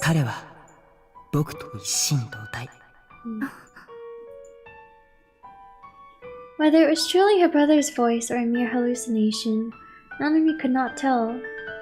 And yet, regardless of which it was, she whispered all the same. She whispered to her brother, who still lay on the ground. Nanami stood up and walked toward her older brother's back. She hardly had any strength left. Day after day, she had been trapped in a pitch-black room, forced to take part in some sick tableau of agonizing crucifixion. She could not even remember how many times she thought she would die. Her right hand in particular caused her tremendous amounts of pain, as if a chisel was being struck into it all the way to the bone. The sensation that she lacked her hand, together with the illusion that it still remained, were tearing her mind in two. She was exhausted, both mentally and physically. She lost focus. There was no doubt she would fall to the ground, too drained to get back up again. Therefore, she had to make a desperate effort to reach her hand out at this very instant. Even if it took more effort than she could give, she would do everything in her power to make him stop. She narrowly managed to squeeze something out, and thankfully he had heard. He halted his stride and looked back toward Nanami. Even though she had managed to stop him, she was lost in what exactly to say to him. The reality that this person was not her brother at all, the conviction that this person was her brother to the end.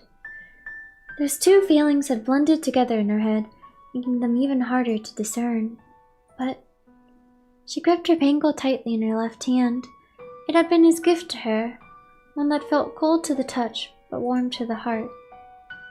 The very existence of this bangle linked both him and her together. That was how she felt, and that answer was all she needed. Her hesitation instantly faded.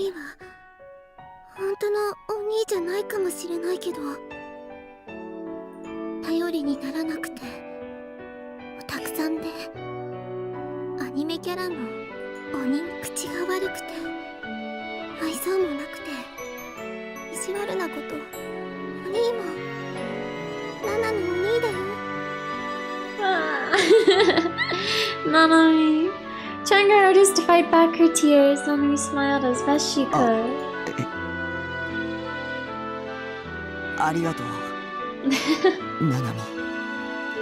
Upon gazing at his expression, she saw that her other brother seemed a little embarrassed, and with that, relief washed over Nanami, before slowly putting her consciousness to rest. Okay.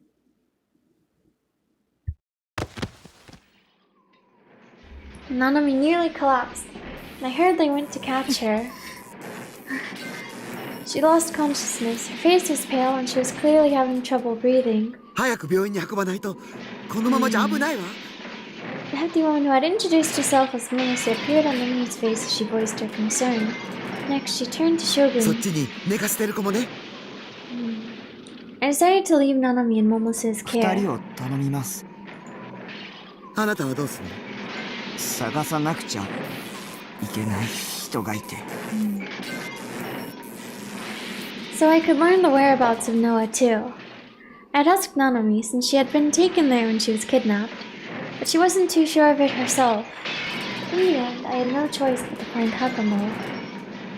必要なことなのね。グラジオールを倒すため。グラジオールか。Replace that with Noah too, and そうだよ。 Ice's expression stiffened. She took a single step toward me. By the way she slightly dragged her leg, I could tell she had genuinely been injured. 一緒に行くわ。私も。その必要はないよ。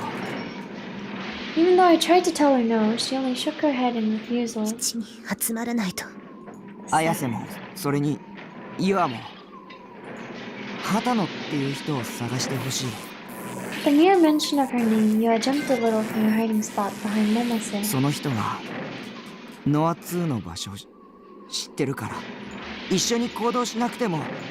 だから、今は手分けして探して。That was the best option we had at the moment, and we had to be quick about it. There's no guarantee we'd be safe if another earthquake struck. Aisa seemed to agree with me, but she didn't look all that happy about it. なんだかよくわからないけど。野呂瀬源一が。Oh yeah. そういうこと。Yeah, それ yeah, なら yeah. 妹さんたちのことは私に任せなさいな。 Okay, I'll leave it to you, Momose-san.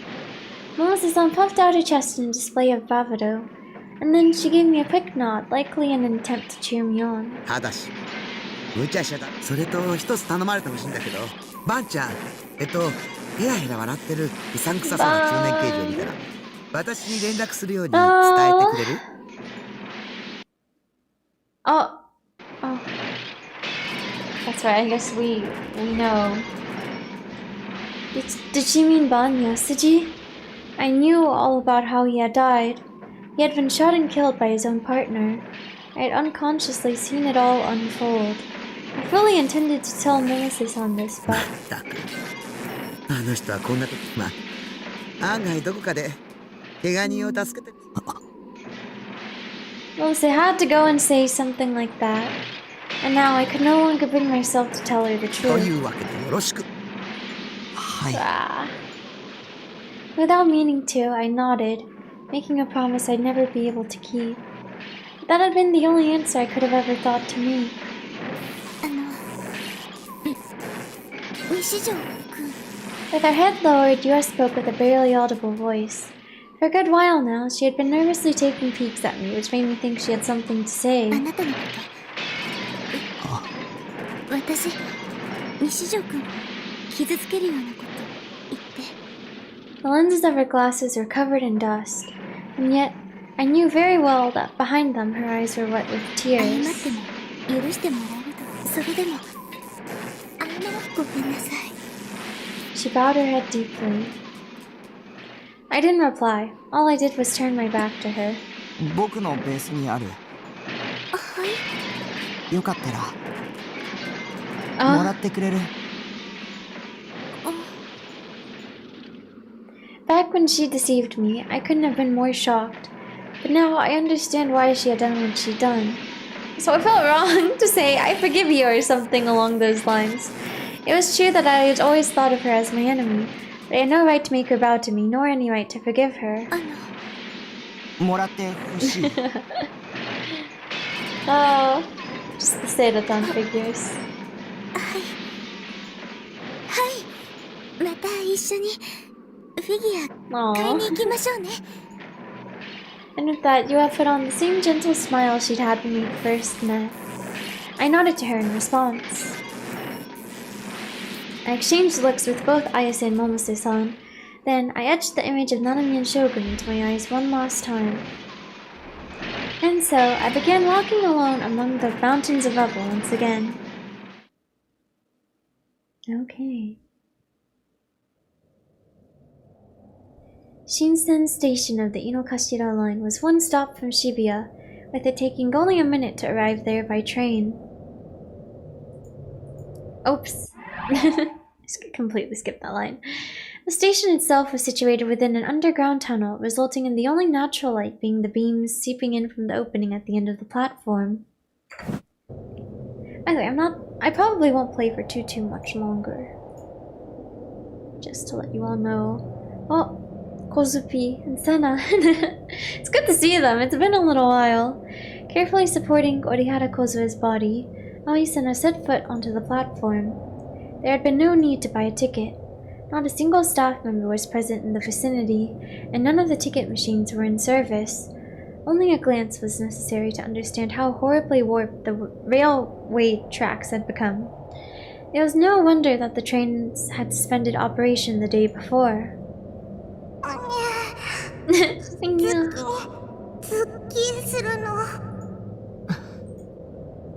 Kozue's left leg was drenched in blood. She had been deeply cut by broken glass during the earthquake. Oh no! Sen had attempted to staunch the flow of blood with a towel, but the wound was far worse than she had supposed. Basic first aid would not suffice. Gigalomaniacs are unable to use their powers to heal wounds. To the brain, pain is an inescapable reminder of reality. Thus, Gigalomaniacs cannot form any sort of mutual recognition to the effect of, "I'm not wounded," or "the injury didn't happen." Human instinct would never allow it. Even with Kozue's teary protests, Senna remained wordless. As she marched intently towards Shinsen Station, only one thing held her focus, something she refused to divert any attention from. When they had at last reached the deserted platform, Senna quickly pulled back the arm she had been using to support Kozue. With no strength remaining in one of her legs, Kozue immediately collapsed to the ground. Aww. Kozue lifted her gaze in bewilderment, but Senna paid her no mind. Glaring motionlessly at a certain point in the distance, the black-haired girl gritted her teeth. Was he there? At the end of her gaze, in the dark recesses of the platform, sat a lone human figure.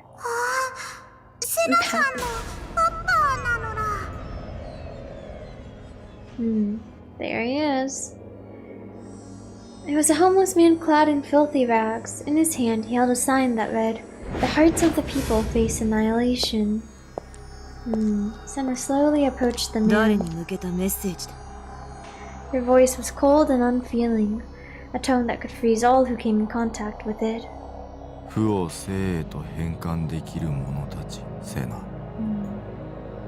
Keeping his head hung low, the homeless man did not even look his daughter in the eye, as he dispassionately spoke her name.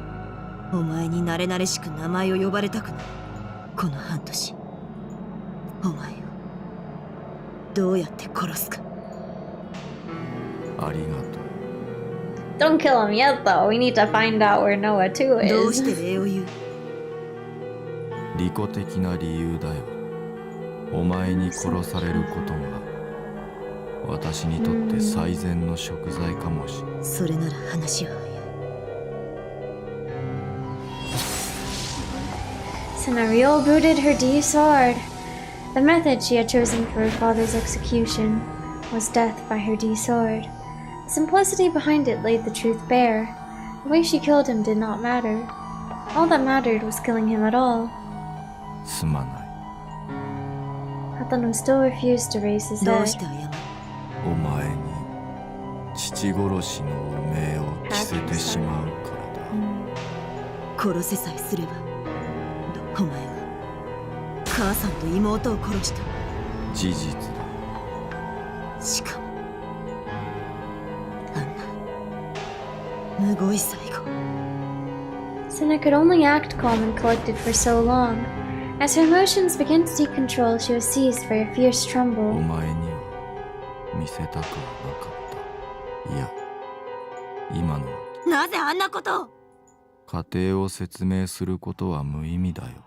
お前は納得しないし、結果が改変されるわけでもない。Senna thrust with the tip of her D sword toward Hatano's head. そうやってまた逃げるのか。間違っていたのは私だ。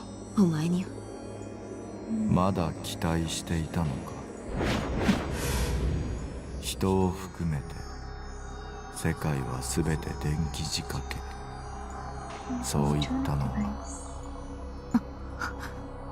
Senna's shoulders trembled. For nearly 3 years, ever since Hadano had begun the Mana project, the two of them had rarely come into contact. And yet, despite this significant time apart, Hadano had seen right through her, something which troubled her to no end.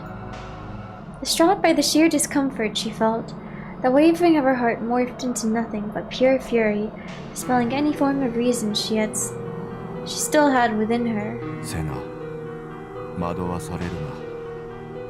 電気仕掛けならば、お前のその私を恨む感情もまた、ただの電気信号でしかない。Hadano is just trying to overwhelm me. That was what Senna told herself. Calm お down. 前の言葉なんかあまり感情的な行動をとるな。その言葉を受け取ってはいけない。判断を中止するんだ。話は終わりだ。 Senna tried to take a stance with her D sword. Before she could, Hadano suddenly stood up. Kozo watched their exchange with unease, and when she wondered if she should interfere, the pain in her leg forced her to abandon all hope of doing so. Oh, Kozuki. She was not sad, but that did not stop her from weeping deep within herself. Hadano took one large step forward. Responsibly, Senna switched an offensive position. In an attempt to brace herself, her feet slipped on the gravel. As her body shook and staggered, her stance began to collapse. Any sort of edge her appearance had once held disappeared, and in its place came a great fear. Her hatred toward her father was what had given her the strength to persist, but now that the time had come to face him at last, she found herself deeply afraid. She did not quite understand why that was. All she knew was that the cause lay within the words he had just spoken. Hadano threw himself at her with tremendous speed.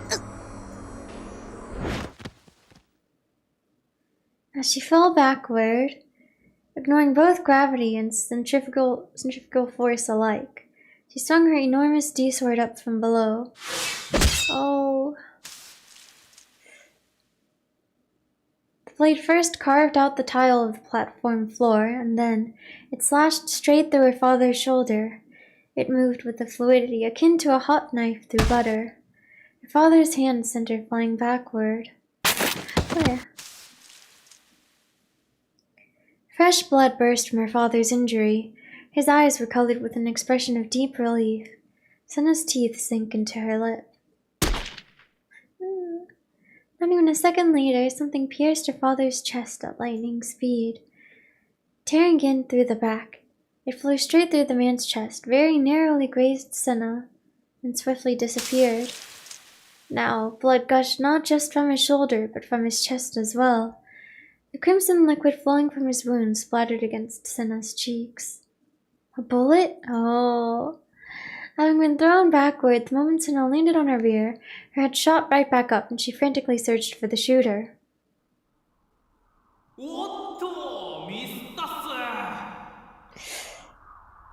A man stood in the crossway between the Shinsen Station tunnel and the tunnel leading to Shibuya Station, the sole place illuminated by a gaping patch of sky above. He was holding a handgun.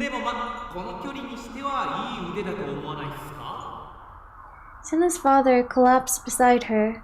Half of his body was already soaked in blood. No. Were you protecting me? Overcome with disbelief, Senna fixed her gaze on the pool of blood spilling over the tile floor.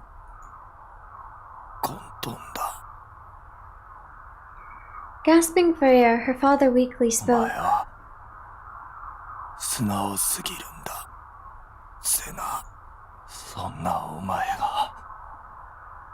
Man.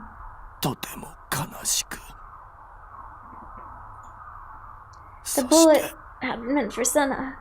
Had not taken it in her place.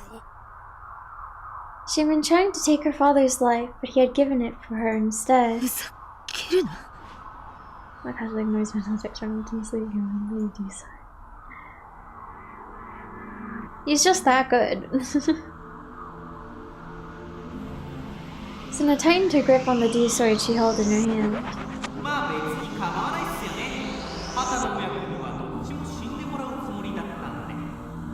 An odd noise echoed throughout the platform, a sound Senna instantly recognized as a Noah 2 terminal. How long has that sound been going on for?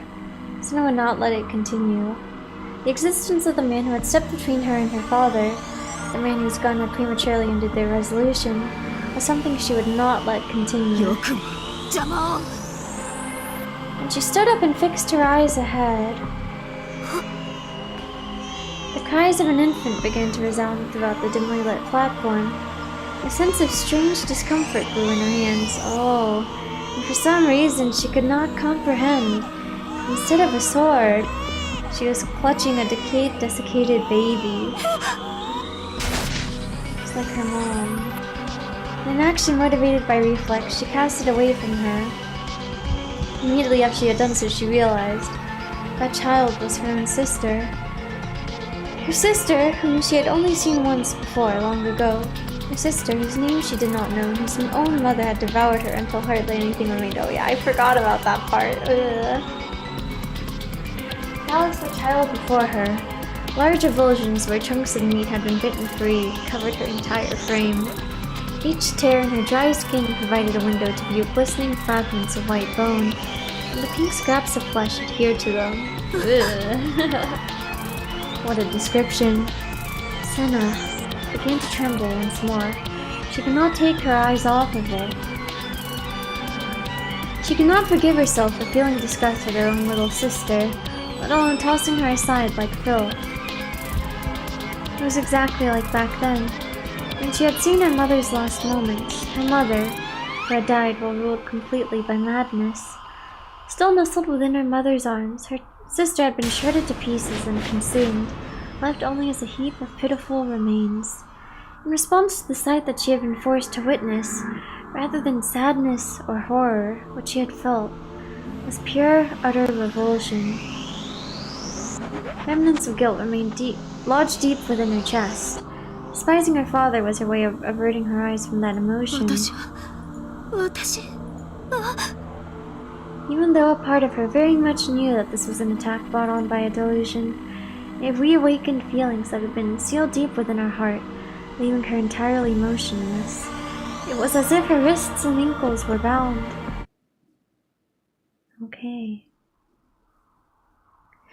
But Senna was not the only one suffering from such a state. Kozue was as well. Yeah, she is here too, huh? An enormous mirror had materialized in front of the collapsed girl, and within it, a reflection of her with her legs covered in blood asked her a single question.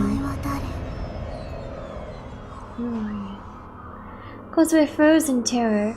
Large tears began to flow from her eyes. The wounds she wanted to forget, past she never wanted to remember. Tears of deep decay began leaking from her heart and mind. She wanted to run away as far as her legs could take her. Desiring nothing more than to look away from the mirror, she wished to turn away. Yet, forgoing her will entirely, her body refused to move. Herself on the other side of the mirror was not shedding even a single tear.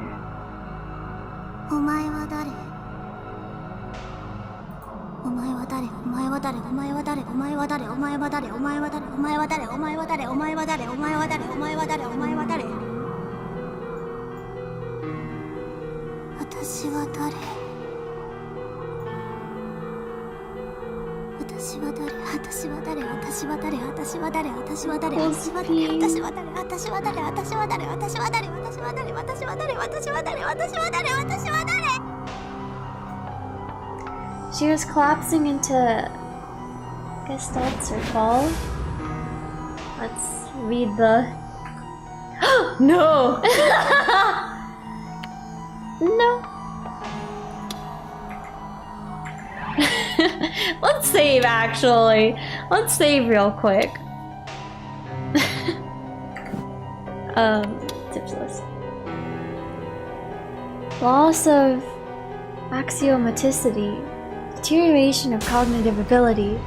A concept in psychology with Gestalt being the German word for form.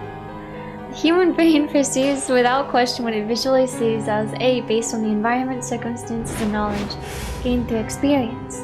However, when A's identity is rejected for some reason or another, the obvious no longer becomes obvious, and one will fall victim to a state in which they can see A, but are no longer able to perceive it as A. Close game jump scare, yeah, actually. You'd think I would stop doing that by now, but nope.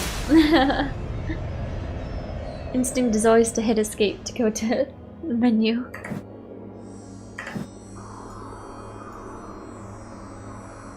It's kind of scary. I don't know. Seeing the two of them like that. Just like when she had lost all words so long ago.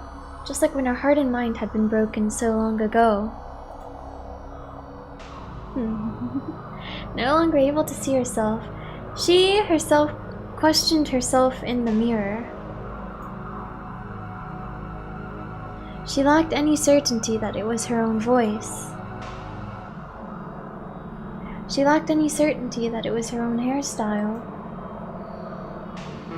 She lacked any certainty that it was her own nose. She lacked any certainty that it was her own pair of eyes. She lacked any certainty that it was the fullness of her own lips. She lacked any certainty that it was her own shape. She lacked any certainty that it was her own face. 私は誰?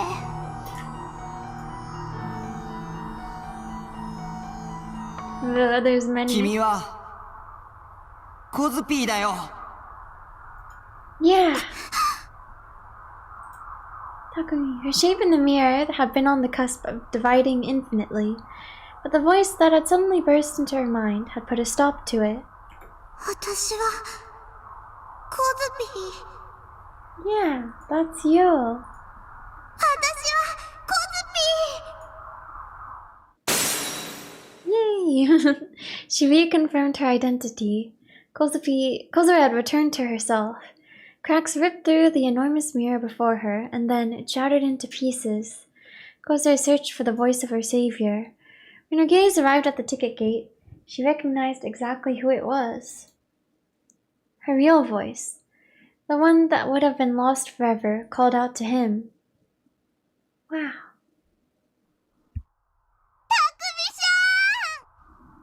She spoke! Wow. Kozuki called out, not with her inner voice, but with her real voice. I realized that it was the first time I'd ever heard her use it. It was thanks to Kozuki that I'd managed to get over here so quickly. I'd been next to a police box at the top of Dolgenzaka when I'd heard her inner voice screaming for help. Running toward that voice had brought me here. And when I got here, I saw Senna and Kozuki, faces pale from being shown a delusion I couldn't see, and Hatano-san, collapsed and covered in blood. I'd found them, but I was too late. こいつはラッキーっすね。 A man with a gun in his hand was standing at the crossing. He twirled and whirled it around his fingers as if he were some sort of gunslinger. Contrasting heavily with the suit he was wearing, he had a rucksack on his back. A harsh mechanical noise was emanating from it. Suwa Mamoru, a detective from the Tokyo MPD's 1st Investigative Division. This wasn't the first time I'd run into him, and I knew exactly what he'd done. もともとは目障りな畑の親子を処分しに来たんすけどね。西条くん、君が自分から火に飛び込んできてくれて感謝感激っす。 Alrighty, let me save again here. I think I will stop here. But I think we made some good progress today. Oh, let me go to back to the title screen, I guess, actually. We can see how the percentages are.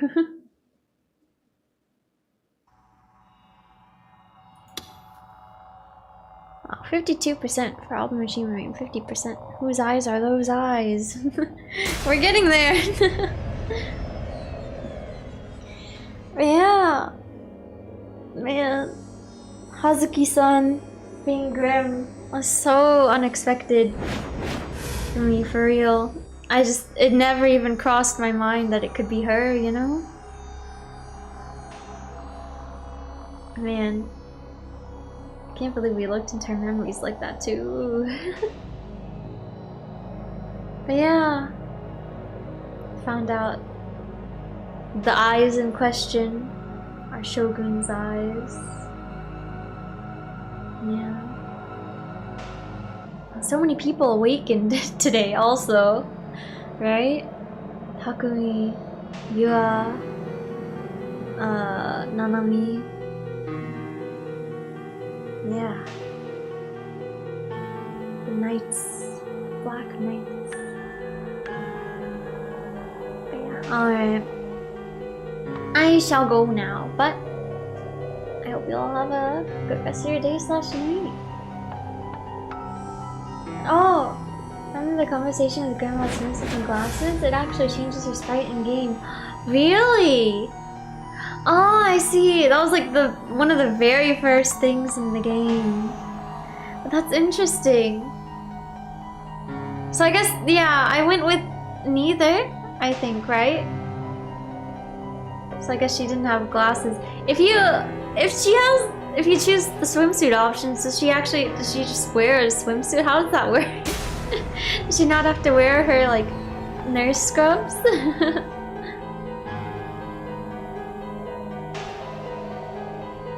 Also, let me end the poll. What type of cheesecake do you like most? 50% voted New York, 37% traditional, 12% Japanese, and 0% Basque. I've only had Basque cheesecake like once, but it was pretty good. I quite enjoyed it.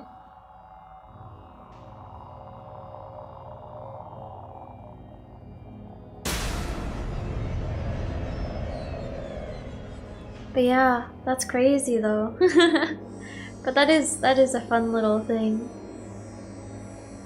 Kazuki-san. I can't believe it. Chevrolet swimsuits might be only in delusions. There's achievement for making her wear glasses. Oh, I see, I see. Makes sense, yeah. She thinks we're watching. Okay, yeah. I shall go now, but yeah. Hope you all have a good rest of your day / night. Thank you for watching.